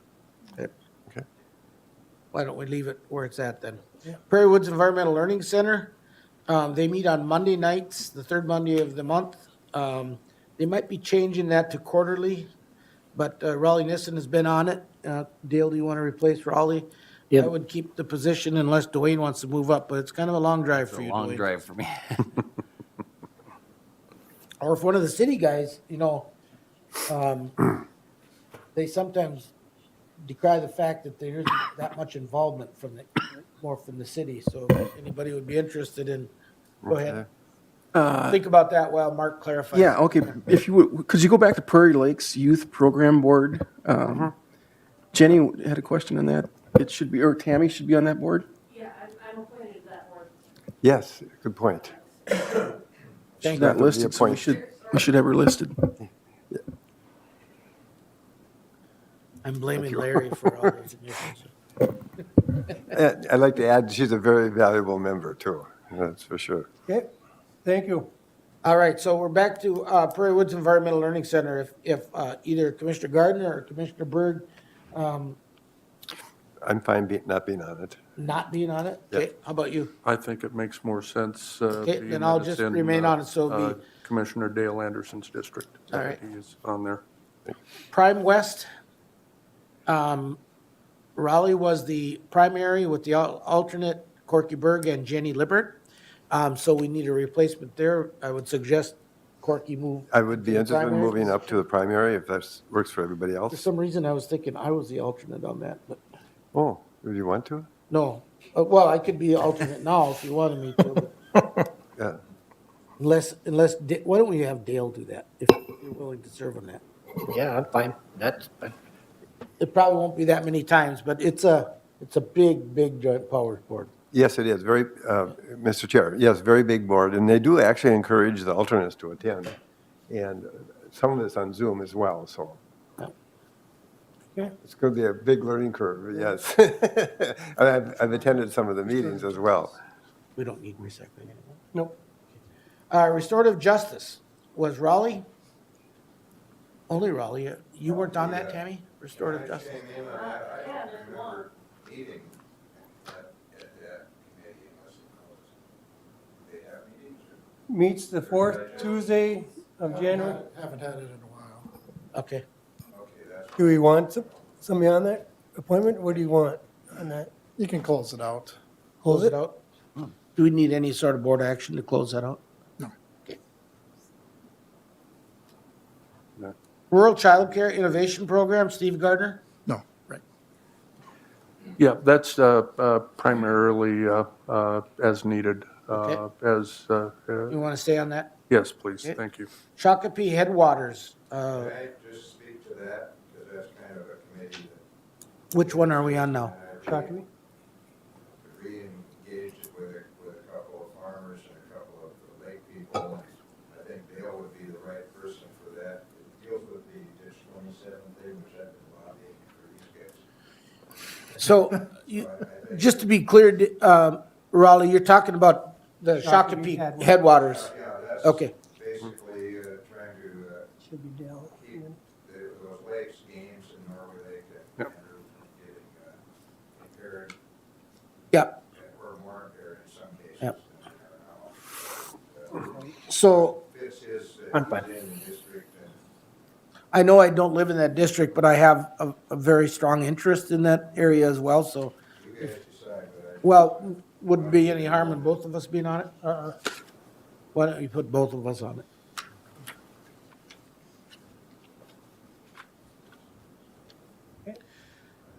Southern Prairie Community Care. That- That's on twice, yeah. Yeah, we can take that one off. Southwest 18 Adult Mental Health Board, Corky Berg with alternate Raleigh Nissen. Dale, you want to take the, I'm fine still being on it unless somebody Yeah. else. I can be the alternate. we do need to look at those dates, to make sure that we haven't committed to something. Right. Yes, because I do run into, Mr. Chair, yeah, I do run into a little conflict sometimes with the CCT on that. But it's a monthly meeting, but there's just certain major meetings where the county commissioners have to be there. So it usually works out to be able to miss some. All right, And we have staff representatives on that committee as well. okay, thank you. And Corinne does an excellent job. Go ahead. So Raleigh, I got one other question. You're on the co-op, Southwest Co-op, and that's an appointment from them, right? I don't remember, but I was on that because it was, had to do with insurance and I was in the insurance business and I don't know if anyone out there fits that. And I think category right now, but It's kind of like Woodlands. We can make a recommendation, but they have to Yeah, vote you I on. think so. So I don't know what they're, do you know what they did with your position? I was on a flight to Houston, I can't hear it anymore. Okay, do you know what they did with your position on that board? I don't remember, I was on that almost the whole time I was. So I might If I suggest could that, check- I could check. yeah, and if we still need a representative, I would serve in that position. That's, yeah, that determines it's good to have a voice down there because they often give Candioi County a break because of the size of the number of people that we assure through them, so. Yep, okay. I'm going to leave. Thank you all. Yep, Well, thanks. thank you Raleigh. for, Thank you, Raleigh. great, Mr. Chair. Carrying my equipment. Mr. Chair? Yes, did every commissioner get a notice to the annual meeting of that and to that? Because as a chair, I got a notice to invite him to the annual meeting. Which So, to the one you were just talking about, the co-op. Southwest Service Co-op? Yeah. And I called and said I couldn't make it and because Raleigh and then Raleigh had planned to make it, but it didn't work out he could. So I'm not sure what I'll our call. role is. Yeah, I'll call. yeah. Traffic Education and Safety Team, Dwayne Anderson? Yep, I think that's, I'd have to check in on that, but I think it's now called the Candy Ojai Safe Roads Coalition, but Okay. I'm not 100% sure, but that's right, Jenny? Okay. But yeah, I can be on that. Tourism Committee, Steve Gardner, alternate Corky Berg. The only issue I have is that typically sometimes when they meet, I'm having to come back from Renville to, from a supporting hands meeting. But, You want I- to flop that? yeah, I'm not too interested in swapping, but well, it's, Long as- I mean, I can Yeah. stay on too. If you- It's not that big a, Dale, would you be interested? not or I that- could it's not fill that in for heavy you a on that lift. day if I stayed on an alternate, just let me know. Why don't we let Commissioner Dale Anderson then, so you don't have the conflicts, and then you remain as alternate? Are you okay with that? yeah, that's fine. Okay. So, The yeah. tourism, yeah, I'll take that. United Community Action Partnership, Dwayne. Yep, Wanna stay on that? I'm fine with that. Vision 2040 Steering Committee, Kelsey, you want, or you Yep. could go, could be another board member, it's up to you guys. yep, we've got Dwayne and the administrators, so let's put Kelsey in there, and as chair, I can attend if I'm able to. West Central Industries, Steve Gardner. I can remain unless someone has a burning desire. All right. Everybody good with that? West Central Mental Health Housing Woodland Centers is board as a whole. And are we ready for a mass motion? Individual, take them which one. Should we do the ones we just got done with? Yeah. Oh, that's this motion right here. Internal committees, the vote. So the motion for what we just got done discussing is, a motion was, I'm looking for a motion to approve the committee assignments we just went through. I can make that motion. Commissioner Dwayne Anderson, Is it the motion to approve the following? Yes. County board appointments and members of Yep. internal committees? yep. Okay, I'll make, So we have a motion, do I hear a second? I'll second. Commissioner Gardner seconds. All in favor signify by saying aye. Aye. Opposed, same sign. Motion carries. The next motion will be for the board members appointed as alternates to the members appointed to various committees. So the alternates that we just got done discussing. Also move. So Commissioner Gardner moves. Do I hear a second? I'll second it. Commissioner Dale Anderson seconds. Any discussion? Hearing none, all in favor signify by saying aye. Aye. Opposed, same sign. Motion carries. The next motion will be to approve the 2023 Joint Ditch Drainage Authority members as presented. I wonder if we shouldn't wait on that one because they haven't been presented. yeah, I Maybe don't, we should wait on that one, huh? Yeah. yeah, we'll wait. With elections, there might be some changes, Yeah, to whenever especially Lauren the comes joint with that. powers. Yeah. I don't know that anything will really change, so. Yeah. Mr. Chair, I think Lauren usually brings those to the board when they change. Yeah, that's what I thought. So the next motion I'd be looking for is that all elected and appointed county officials are hereby authorized to attend the meetings of their respected association and committee meetings, and funds are hereby appropriated from the county revenue fund to defray the cost of the said officials in connection therewith was voted and unanimously adopted. So essentially, we don't get a per diem anymore, but it's the mileage that you would be having, Mr. Chair, or any other expenses you have. Mr. Chair, I move. So Commissioner Berg moves. Do I hear a second? I'll second that. Commissioner Dwayne Anderson seconds. Any discussion? Hearing none, all in favor signify by saying aye. Aye. Opposed, same sign. Motion carries. And this is in case the administrator gets run over by a bus. Okay, so I'm looking for a motion authorizing the county board chair or vice chair to sign documents in the absence of the county administrator. I'll make that motion, Mr. Chair. Commissioner Dwayne Anderson moves. Do I hear a second? I'll second it. Commissioner Dale Anderson seconds. Any discussion? Hearing none, all in favor signify by saying aye. Aye. Opposed, same sign. Motion carries. Well, thank you all for your patience. What is our time here? How are we doing on time? Are we on schedule? No? We're ahead, I think. We are No, ahead? we're behind.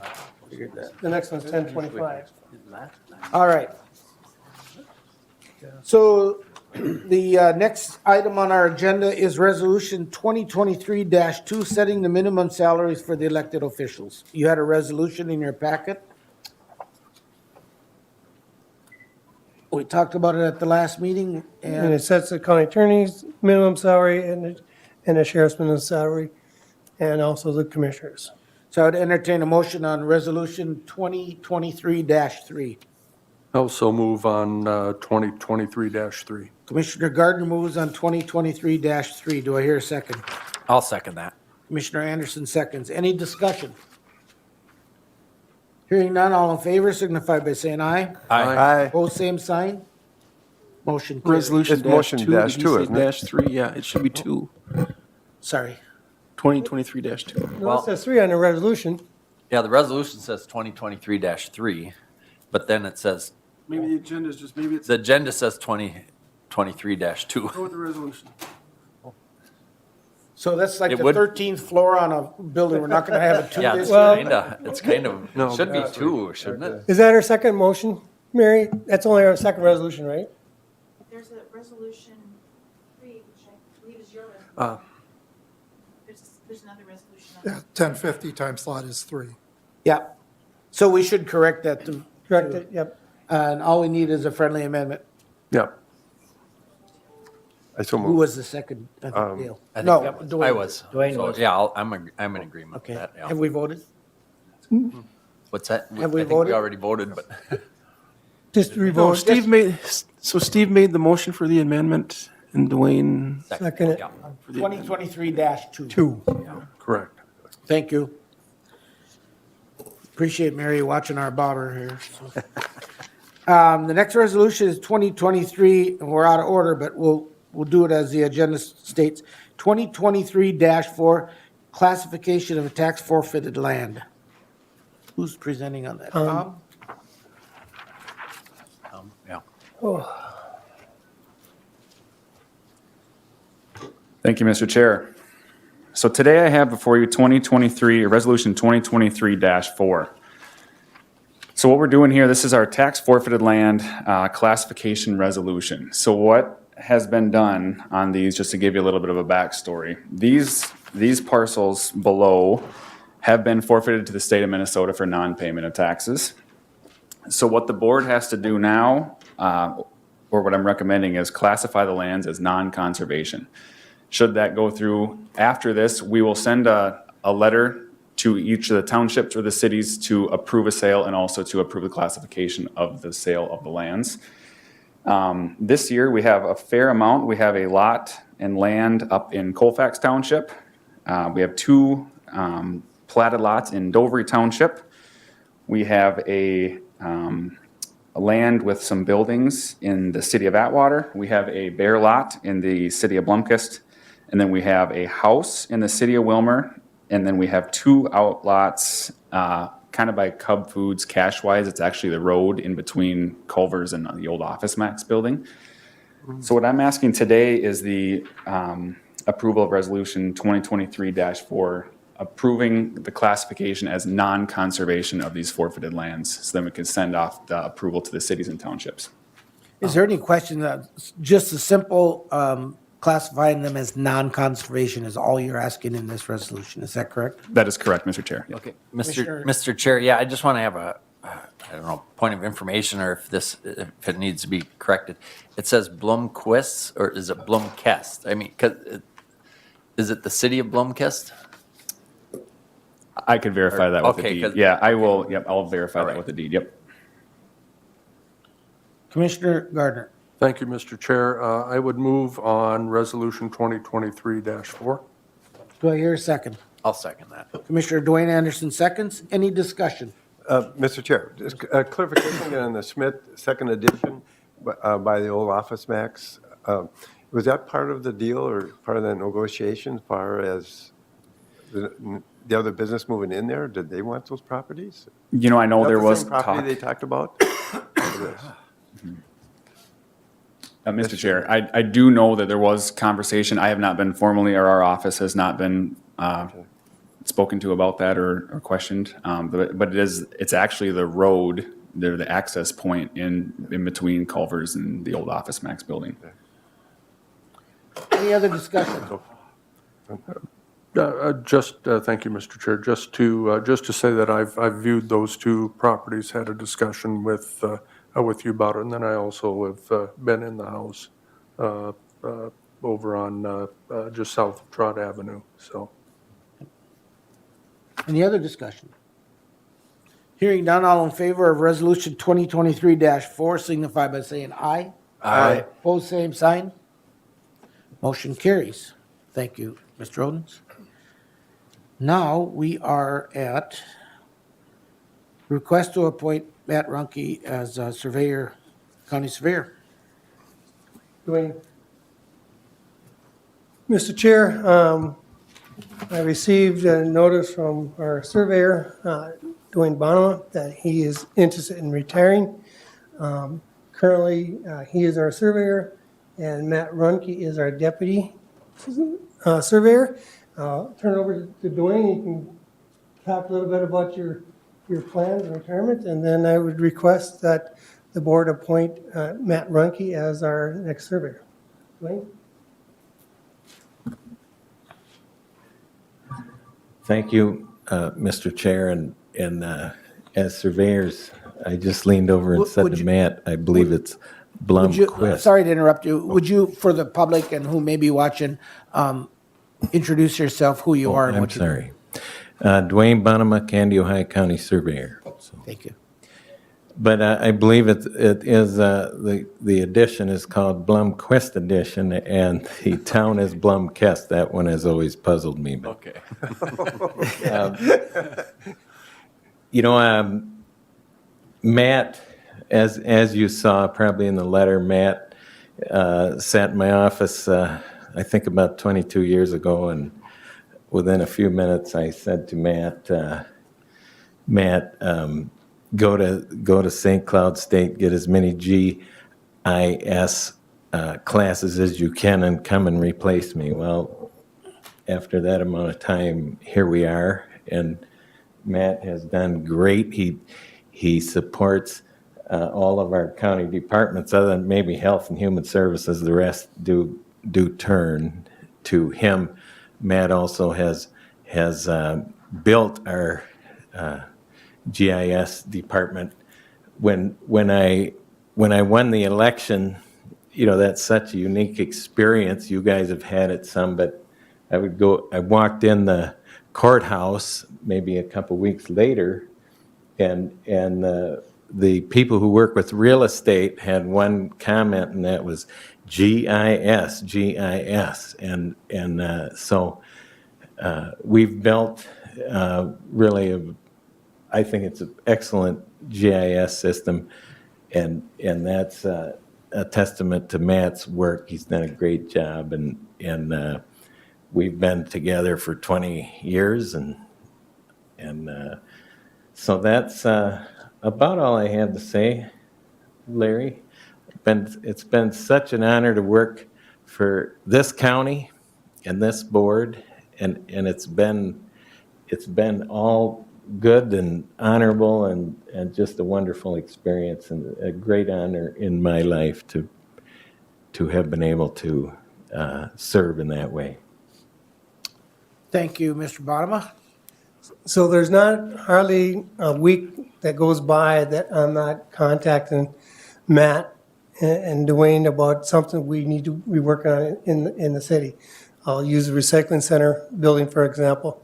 Just trying to get that parcel to try to get that worked through, pulling things together, working on different surveys through the county as Mel works on anything with roads or other things we're trying to sell.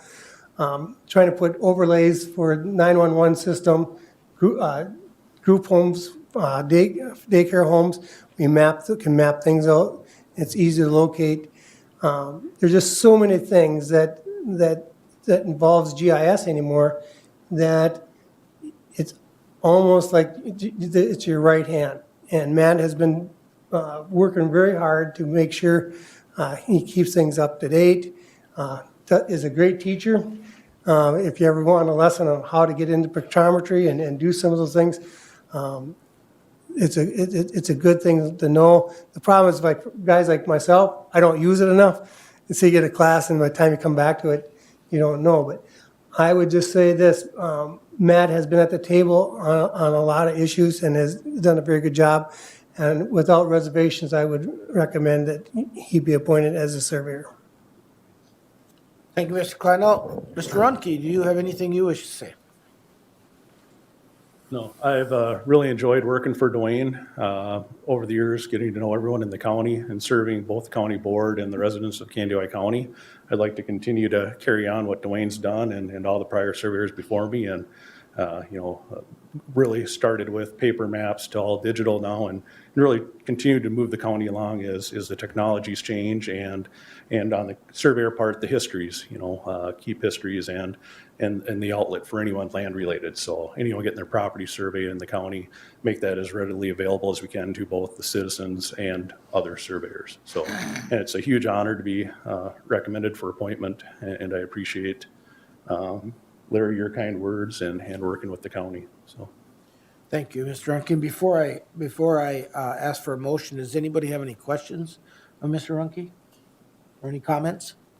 Could I just make one comment? Yeah, so my wife is from the Philippines, and we, in this country, we take for granted that, we know that this is our property or not, and you can easily look it up online or even go into their office and find out right away. But I've heard some horror stories in that country in particular, and they're actually pretty good worldwide compared to a lot of countries.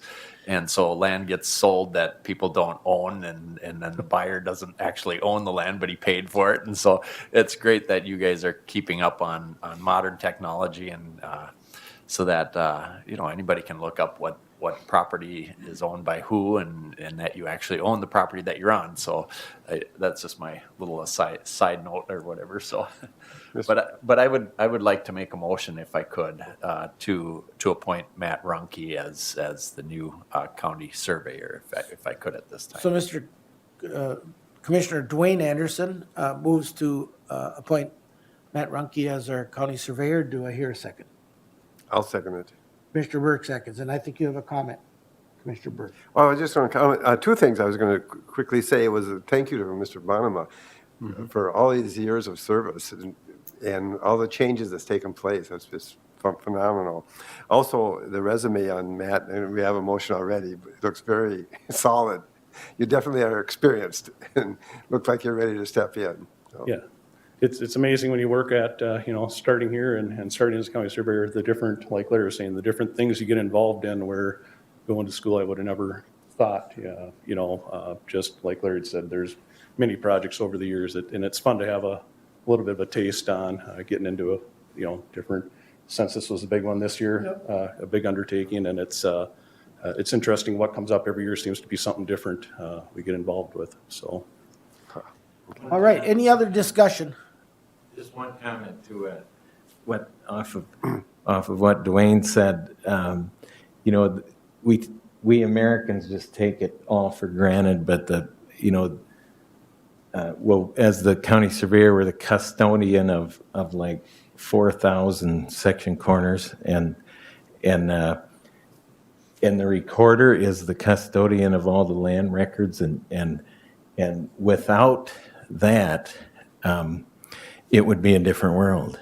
I mean, it would be a wild and crazy world, as you referred to, Dwayne. Thank you. So with that, I'll call the question. All in favor of the motion signify by saying aye. Aye. Opposed, same sign. Motion carries. Mr. I'm Chair? gonna announce, go ahead. Can we have them take the oath of office, and then we'll take a break? Sure. Tom? Can you get right here? So please raise your right hand and repeat after me. I, Matt Runke, I, Pat Runkey, do solemnly swear do solemnly swear that I will support the Constitution of the United States, that I will support the Constitution of the United States, the Constitution of the State of Minnesota, the Constitution of the State of Minnesota, and that I will faithfully and impartially and that I will faithfully and impartially discharge the duties discharge the duties of the office of the County Surveyor of the office of the County Surveyor of the County of Candy, Ohio, of the County of Candy, Ohio, to the best of my knowledge and ability, to the best of my knowledge and ability. so help me God. So help me God. Congratulations. Congratulations. Board will recess for 5 minutes. No. Just wipe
All right.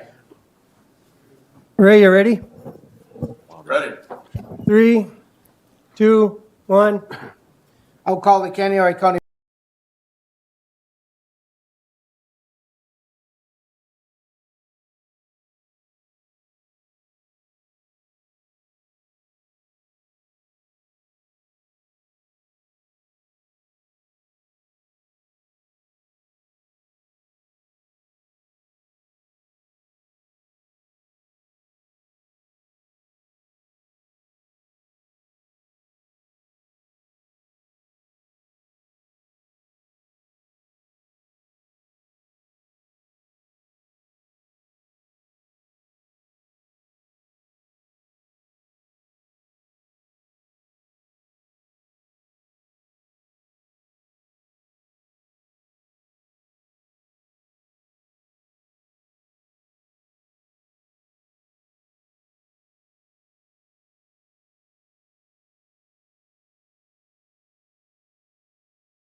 individuals from young juveniles all the way up till whatever age they might commit a crime.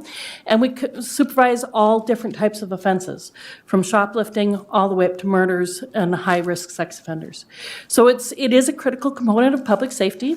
It's often confused, and the funding is even more confusing, and that's what this resolution is about, is how do we fix the funding? The state actually has an obligation to fund a substantial part of probation or community supervision. In the last 20 years, they have not fulfilled that obligation. They have slowly, because of how complicated the funding system is, the funding is decreased essentially, or it's remained stable over the last 20 years. So as part of that, this resolution that is supporting legislation that we're putting forward, we've working with AMC, the American Parole and Probation Association, and all of 3 delivery systems in the state of Minnesota. That includes Department of Corrections, County Probation, and MACAC, which is Minnesota Association of Community Corrections Act Counties, to develop a funding formula that is equitable, transparent, and crosses all the way across the state. So as part of that, AMC is asking for the support, and that's the Association of Minnesota Counties, of all 87 counties to support the efforts of the Community Supervision Work Group to create a more effective probation system in Minnesota. A resolution by all 87 counties is a message to our legislators that they can no longer ignore this critical aspect of Minnesota's public safety system and must do their job by passing a new formula and accompanying funding. So this position would create a new formula, but it would also have substantially increased the funding. So I'll read that the resolution into the record, if I may. Endorsing, is there a question? Okay, endorsing the efforts of Community Supervision Work Group and urging legislators to pass a new funding formula and significant appropriation during the 2023 legislative session. Whereas community supervision is a fundamental part of the criminal justice system in Minnesota, and funding sufficient to ensure effective services is vital to public safety in all communities across the state. Whereas the community supervision includes services such as probation, supervised release, and intensive supervised release. Whereas Minnesota counties provide essential community supervision services both as mandated by Minnesota Chapter 244-19 and also delegated by the Department of Corrections under Minnesota Statute Chapter 401. Whereas when legislature decided that community supervision was the best delivered through a state-county partnership, it stated a clear intent that the state would provide significant fundings for counties for the operation of local programs. Whereas over the past 20 years, Minnesota has become the state with the lowest level of corrections funding in the nation because the legislature has not upheld its promise to provide adequate state resources to support community supervision. Whereas the legislature's failure to adequately fund community supervision has increased local property taxes on residents and businesses. Whereas a revised community supervision funding formula is necessary to ensure that all communities in Minnesota have enough state funding to provide a consistent standard for effective evidence-based community supervision, regardless of the local capacity to pay. Whereas the Association of Minnesota Counties assembled the Community Supervision Work Group, including county leaders and experts in county and community supervision from all supervision delivery systems to study the needs of the Community Supervision Department statewide and develop a single funding formula that is transparent, needs-based, and equitable among county and state supervision providers. Whereas the Community Supervision Work Group has taken up its charge to convene stakeholders across all 3 delivery systems to oversee a study to create a unified recommendation for equitable and adequate funding formula and appropriation. Whereas the Board of Directors of the Association of Minnesota Counties that represents diverse interests of Minnesota's 87 counties voted to support a new funding formula that provides counties with the resources needed to keep communities safe now and therefore, be it resolved, the Candy Ojai County Board of Commissioners endorses the efforts of the Community Supervision Work Group and urges the legislature to pass a new funding formula and significant appropriation during the 2023 session. Thank you, Tammy Jo.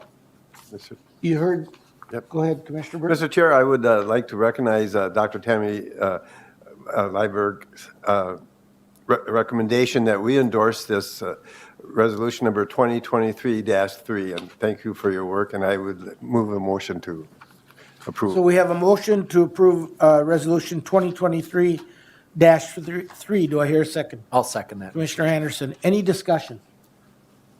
Yeah, Mr. Chair, so one of the problems with counties is a lot of things are mandated by the state or federal government, and this is one of those things, but they do not provide funding or adequate funding to support this mandate or whatever. And this would go a long way if they were to pass legislation to support more funding for this. It would do a lot to help our county as well as all the other counties in the state. And I would hope with, we have, I think they said a $17.8 billion surplus this year. I don't know where all that money is going to go, but this would be a really good use for that money.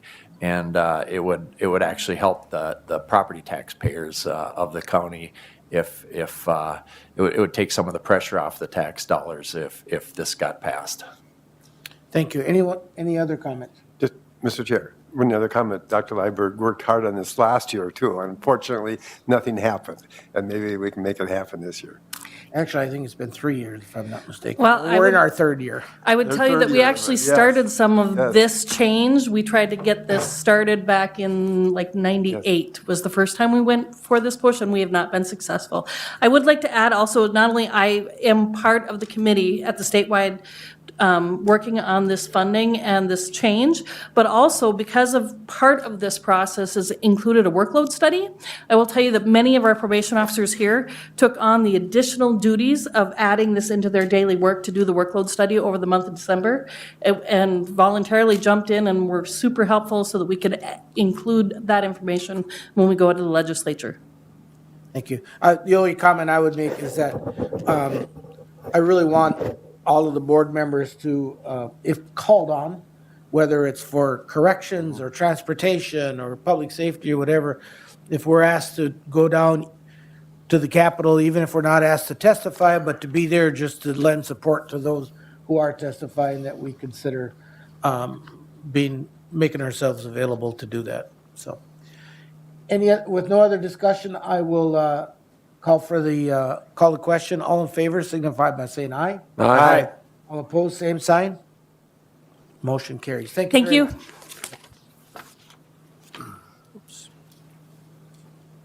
All right, up now is the Wilmer Wise surplus land sale authorization. Mr. Odens.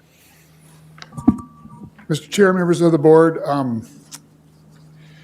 in related to the Wilmer Y, we have lands that were purchased, we purchased between 25 and 30 acres. The other partners purchased land, and in the closing documents for transfer of property in closing 1 and 2, this is property that the Burlington Northern deeded over to Candy Ojai County as part of the master agreement.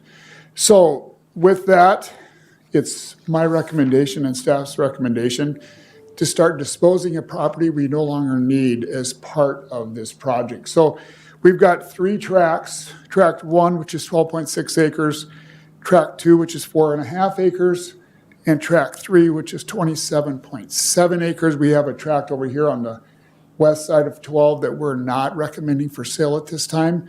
So we've got right at 44 acres of land that our recommendation is to sell. And maybe to describe them real quickly, the railroad tracks are right here. The shaded areas have a deed restriction. The deed restriction is nothing more than it is a restriction to not allow someone to live as a resident there, and nor use the groundwater. And Burlington Northern does that deed restriction to protect their future liability on land that they used to own. So we would sell the land with deed restrictions, and we would also sell the land with a minimum bid, because there's a certain amount of money that we've invested as a county that we need to recoup from this property. So with that, I'm looking for 2 actions. The first action would authorize staff to sell this property. Then the second action would be to, if that is approved, then we would need to formally cancel the leases by county board action. So the first action would be to sell it, and the administrator and I have talked a little bit about a sale date, and the attorney and myself have also talked about a sale date, but this is going to be a little bit more of a complicated sale probably than a normal bid sale. So it's my recommendation to just get authorization to sell the property. And then, I don't know if Attorney Shane Baker wants to make a comment about the date specific at this time, but Shane, maybe you can talk about our discussion. Yes. Yeah, I believe the board can just authorize staff to set the date, but certainly nothing you'd have to decide even today because as Mr. Olden said, it's a more complex sale transaction. So I think Mr. Olden's wanting to know before he puts in the legwork on all that the board approves the actual sale of the property. We look into the details of how the sale take place and go from there. Commissioner Gardner. Thank you, Mr. Chair. I would move the recommendation of staff to proceed with the sale of tracts 1 through 3 and to subsequently cancel the agricultural leases on those parcels. We want those in separate motions to be clean. You might be cleaner to do a separate motion, Mr. Gardner. Then I'll amend that motion to confine it to the sale of tracts 1 through 3. So we have a motion to recommend staff to authorize the sale of the tracts mentioned. Do I hear a second? I'll second that, Mr. Chair. Commissioner Anderson, second. Any discussion? Mr. Owens, you mentioned groundwater. Are there any surface water issues? You know, this is land that we didn't previously own. Do we know about? Seems like I've driven by some of these properties and they held water. Is there an outlet issue or? There is. In fact, I was going to bring that up in my earlier comments, but tract 1, you might recall earlier this year when we had so much water this spring in May, it was determined that the outlet for tract 1, which used to go somewhere down into this vicinity, was obstructed, and we've subsequently put, MnDOT on notice and say we're the project manager of this area, that needs to be corrected because right now there is no good outlet for tract 1. So to be completely disclosure on this, the county never owned this property until 2020, and when we sell it, we will no longer own or have interest in it again. So this was a something that should be corrected with the sale of this property through the closure of the whole Wilmer Y project, quite honestly, because that outlet needs to be reestablished. And so, yes, there's a restriction on that. Well, thank you, Mr. Odens, because I'm pretty sure that if this issue comes up after we sell the property, they're going to come back to us because we sold it. Because we had. So we want to make sure that gets taken care of prior to any closure of any sales. that Or the disclosure of it. disclosure of it, yep. I'd say the disclosure of it because, you But could hold on to it forever. But even as a disclosure, Yeah. they have to have the right to be able to fix it. So they need the easements they need. Yeah. If a buyer would decide that they'd want to fix it themselves, they would need the proper easements to do that. It's it's like the closure of any large project on working with all the agencies. It's a slow process. All right. But we're in a position now that, we're not getting any money off it. We got people that want to buy it. Horse trading. And so we've never owned it before. We got it 2 years ago and now we're just disposing of it after we left this or deeded this over to the railroad. Very good. Any other questions or discussion? Hearing none, all in favor of the motion signify by saying aye. Aye. Opposed, same sign.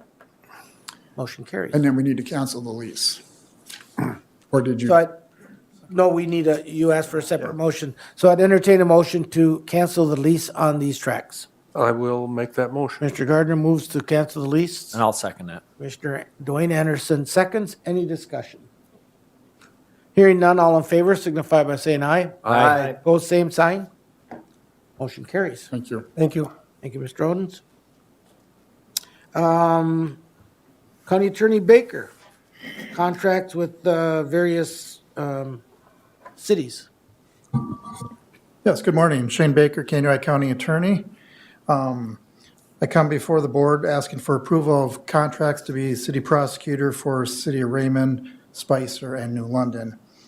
For the public who might be watching this for the first time, or Mr. Anderson, new to the board, we've approved these contracts for about the last 20-plus years. But it's always worth knowing why they're in place. State statute lays out a number of parameters over who handles what for criminal prosecution in the state of Minnesota. It's either based on level of the crime or the population of the city. So in towns that are under 600 people or fewer, so Lake Lillian, Sunburg, statute has the county attorney's office handling that if the city approves. And that's at no cost to the city. And then after that, it's divided by the size of the city. So for us, there are 4 cities in the county, well, 5 cities that have that. Atwater and Wilmer are the other 2. Atwater, statute puts greater responsibilities on that city attorney to handle. What do we prosecute for our cities? It'd be misdemeanor offenses, petty misdemeanor offenses, and gross misdemeanor traffic typically are what they are. So school bus arm, DUI, that kind of thing. On the contract itself, it's kept at the same rate as we've had it for about the last 10 years or so, $127.50. And that's my recommendation to keep it in place there. So I ask that the board approve the contracts for those 3 cities. You've heard the request from the county attorney? Mr. Chair, can we just have one motion for all the contracts? Yeah. Yes. Okay. All the same. I so move. Okay, we have a motion on the floor to approve the contract with the 3 cities, New London, Spicer, and Raymond. Do I hear a second? I'll second that. Mr. Dwayne Anderson seconds. Any discussion? Hearing none, all in favor signify by saying aye. Aye. Both same sign. Motion carries. Thank you. Thank you, Mr. Baker. So I think the one we've been waiting for all day is up. Stephanie Felt. Stephanie Felt, Kenai County Emergency Manager. On December 23rd, we were both in a blizzard warning and a wind chill warning. Winds of over 40 miles an hour were blowing the previous day's snow and causing wind chills of up to 40 degrees below zero. No travel was advised since the previous day. Sheriff's Office, staff, and local towing agencies worked to clear stranded vehicles throughout the day. At 1 p.m., MnDOT officially closed Highway 7. Emergency management assistance was requested later that afternoon due to the life-threatening conditions and the difficulty in reaching stranded motorists.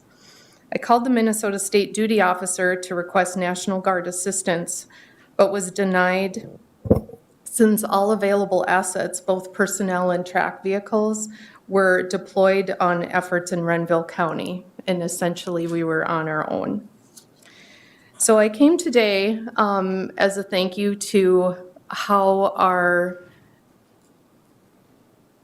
county responders and just the different agencies, private, public, what have you, all came together to make this happen. And it was a really big deal. The caveat with this presentation today is that I'm worried someone will be left off the list who should be thanked for risking their safety to save lives, as well as those who played a part to support those efforts. However, I'm going to try and do my best. Candy Ojai County Public Works, the Sheriff's Office, our dispatchers, Candy Ojai County Rescue Squad, Blumkiss Fire Department and City Clerk, Lake Lillian Ambulance, Centricare Ambulance, Minnesota State Patrol, and MnDOT. Also, I want to give a shout out to local private tow agencies. They were low on sleep and fuel, but kept going to help motorists. Good Samaritans for helping where they could. One gentleman was picked up who had locked his keys and his phone inside the car and was not dressed for the weather and was essentially saved by a Good Samaritan. Also the community, those that stayed home and heeded the no travel advisory. And to everyone in the Wilmer Municipal Utilities Service area, when my staff sent out the wireless emergency alert to conserve power, our use load dropped approximately 1 megawatt. Essentially, that could have been the reason that we avoided rolling blackouts. Wow. So that's huge. And one of the key takeaways for today is that it takes many people who put their lives in danger for rescuing. So heeding warnings and not traveling not only keeps community members safe, but also would help keep our responders safe as well. So with that, I first would like to acknowledge that Candy Ojai County Public Works have been plowing all day long. And when we asked for help and said we didn't have anybody else to help us, 3 specific drivers stepped in. So I want to thank all the staff because the rest of them had to support those efforts as well. But the 3 I'd like to bring up right now are Trevor Malum, Chad Jeseritz, and Brian Klein. If you can come up, please. These guys led emergency vehicle convoys to rescue 12 stranded motorists in little to zero visibility conditions. And without them, the rescues couldn't have happened. So I just would like them to introduce themselves, and you can ask them questions or if they have anything they want to say. Put them right on the spot. Yeah, you're welcome. First off, I just want to thank you guys for giving us the equipment that we could do this. Without that, we wouldn't have been able to go out there. I was in the Blade, Chad was in a truck, and Brian was in a truck. But it was scary out there. We couldn't see anything. Our guys in the back stayed where they were at the office. They were literally our eyes. They were on the radio. You want to come closer to the mic so the Sorry. cameras can pick you up? They were on the radio telling us we got a lot of dispatch coming in, where we're supposed to go, looking at the maps. We couldn't see anything. So it was literally, hey, Todd, Luke, Corey, where are we? I see this road sign here. Give us coordinates where this car is. Our biggest fear was coming up on a car.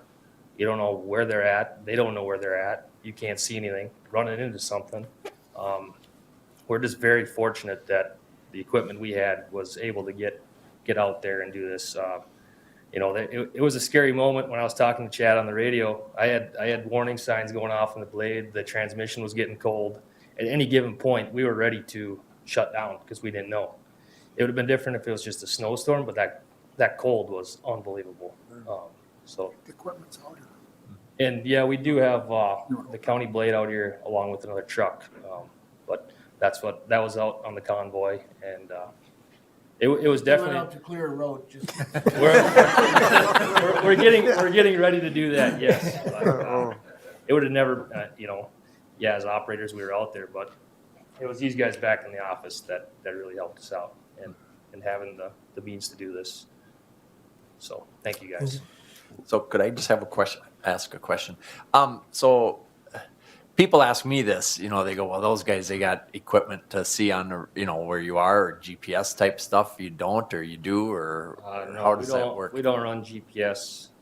There's GPS on the machines. I don't know if those guys were using it that night or not to know where we were, but they do have the capability to pull us up on a map and find us.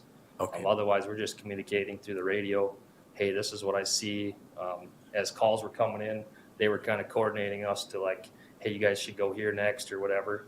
And there was roads that I knew that I was not going to get through. So we had to, come up with a plan. How are we going to get to these people? In Bloomkist there was a drift. I pounded on it for, 10 minutes probably, half hour. And I actually got stuck. I was pounding through it the one way and the drift caved in on my plow. So Chad had to actually pull me backwards. And it was scary. I mean, you step out of that blade or your equipment, it was, 2 minutes, 3 minutes just hooking up. Your face was burning, the cold.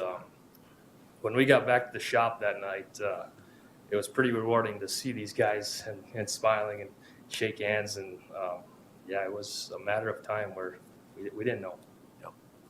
And Mr. Chair, if I could say one more thing. Yes. If anybody's listening to this meeting, when we have a bad storm and they tell you to stay home, please stay home because, southern part of the county is the prairie and you can get bad conditions really quick. And I've, over the years, we've talked about people who have died, being out in the cold and people just take it for granted that the roads are clear. But like you said, you got these big drifts and I mean, a big truck cannot push through some of them. I mean, they're just too big for big equipment to even get through them. And they got to wait till the storm clears before they can get the roads cleaned up again. And sometimes you just got to let Mother Nature do its work and then follow through afterwards. But thanks guys for being out there and doing those things for people that didn't listen to the authorities. So thank you. So Commissioner Anderson, you make such a good point because our place of business was open this whole while, from the first day it snowed to and we had business. I look out the window and I'm thinking, it's not really that bad, but we're right in the glacial ridge. So for us, we had the protection. There's no way for where we live on the glacial ridge to even appreciate what you were experiencing out there on the prairie.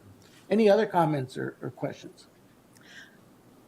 I would also like to bring up, we've got Ross Whitman and Matt Erickson representing Lake Lillian and Blomkist. They were really in the thick of it. So if I can have those guys come up, and Josh Larkham, can you come up too on behalf of Rescue, and probably, I don't know which one of you from Wilmer Ambulance or Center Care Ambulance. Lorenzo, you were out there. Come on. I just wanted to kind of let you get the perspective from those who were kind of in the thick of it. So can I have you kind of introduce yourself? Matt Erickson, Fire Chief, Blomkist Fire.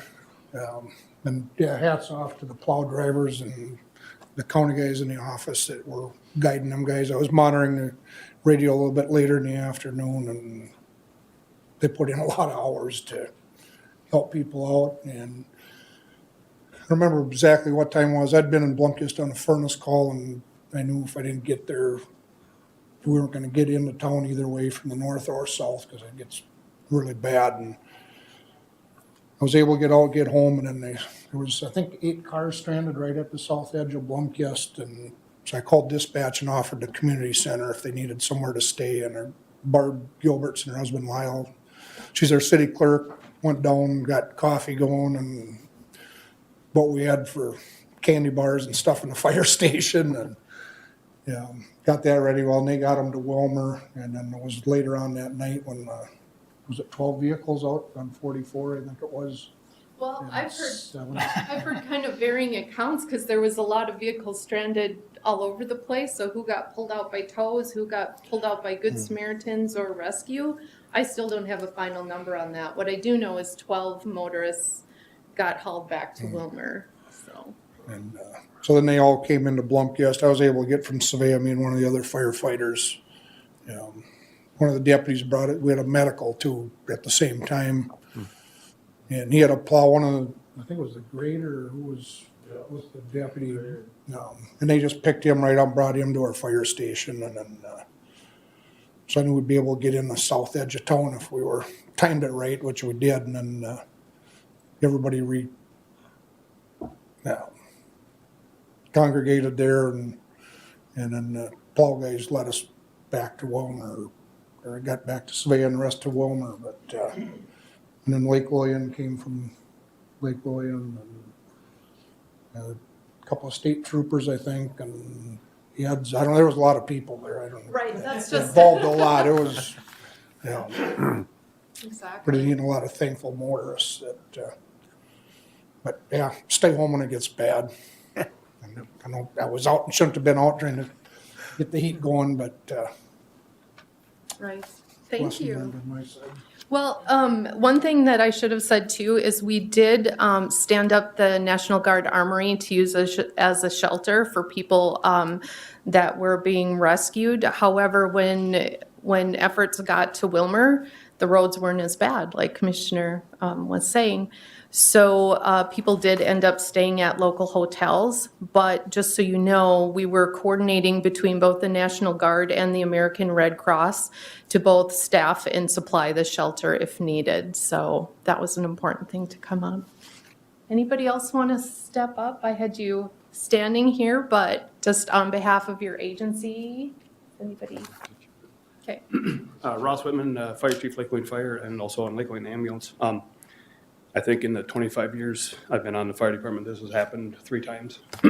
Last time was in 2018. We put up, I think, a total of about 20 people in Lake William between a community center and a church. So not the first time. At that time, things got cleaned up and people were able to move, but we kept them in town at that. But it's, we ended up getting called from medical, and it was south of the 771 intersection. And at that time, they were getting, I forget the deputy, but he was very crucial in kind of coordinating all sorts of stuff that was going on. But they were putting a convoy together from Wilmer, and I said, we'll get Wilmer Ambulance to get that medical, because all these people, we ended up picking up 9 people at the intersection of County Road 44 and Highway 7 and got them to Blomkist. So I think there was, besides a snowplow that gelled up at that intersection, 3 vehicles on the heading west, 1 sitting on the wrong side of the road, and then 2 south, I believe. But we also passed a semi and 2 other vehicles in the ditch on the way there. So,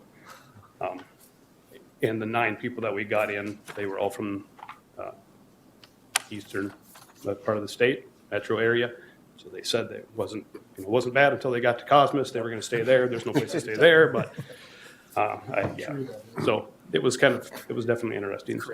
Yeah. Mr. Berg, Well, are they done? I don't. anybody else wish to speak? Lorenzo? Well, hi, my name is Lorenzo Chavez. I'm a paramedic with Central Care. And on behalf of Central Care, and well, I thank all the agencies that were involved. We could have done anything without, everyone that was a big part of it. So I just want to say thank you. It was during that day we were providing 911 calls in town, and it was pretty bad weather, really really cold. We were also providing transfers up north, and us looking in 511, looking at road conditions, we knew where we were going to, 71 South is closed. And like I said, we could have done nothing without all the agencies that were involved with that day. So thank you. Anyone else wish to say anything?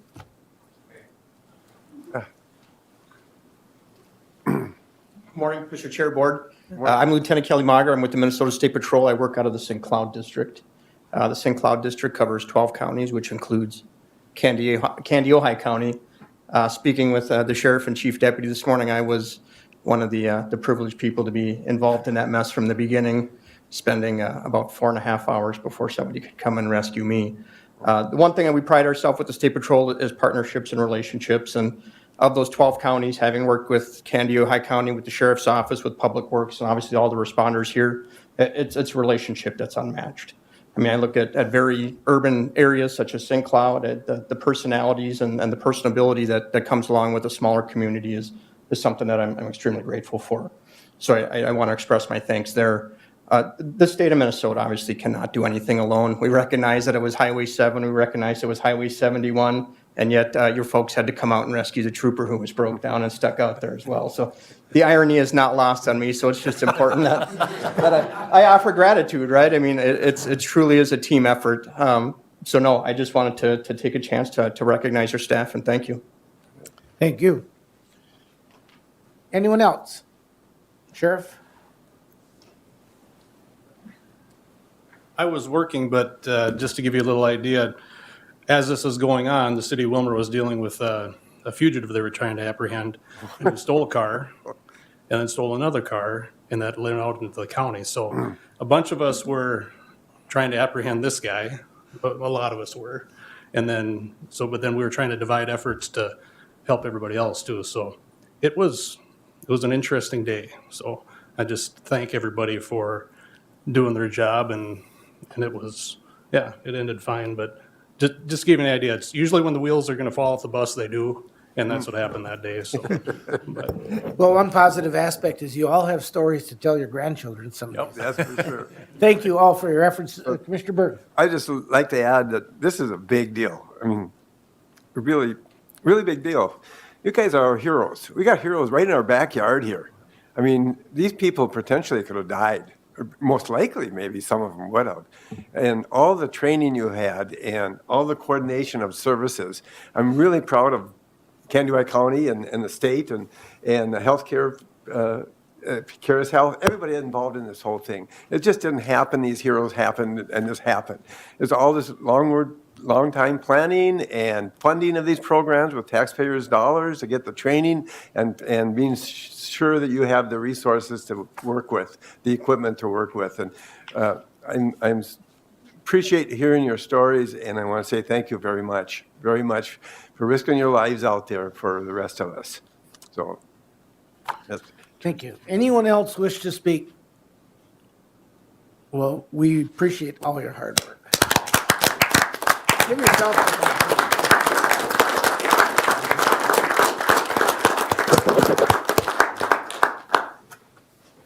a Mr. Chair.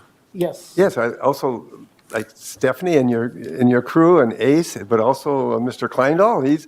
He was up early in the morning and a couple of mornings there as well. So this is all part of that team effort and making things work. So thank you. Absolutely. A lot of people come together and we talk about training. However, this was sort of how do we stay alive and keep everybody else alive? So it was anything that worked, just make it work. Am I right? Yep. But it's important for the public to know all the responders that are out there. So that was the point of this today, and to say a huge thank you. Small towns are a great place to live. Yes. Yes. Be safe Good in point. this one, but I think we don't get wind, so we're going to be hopefully better off. Oh. All right. Thanks again.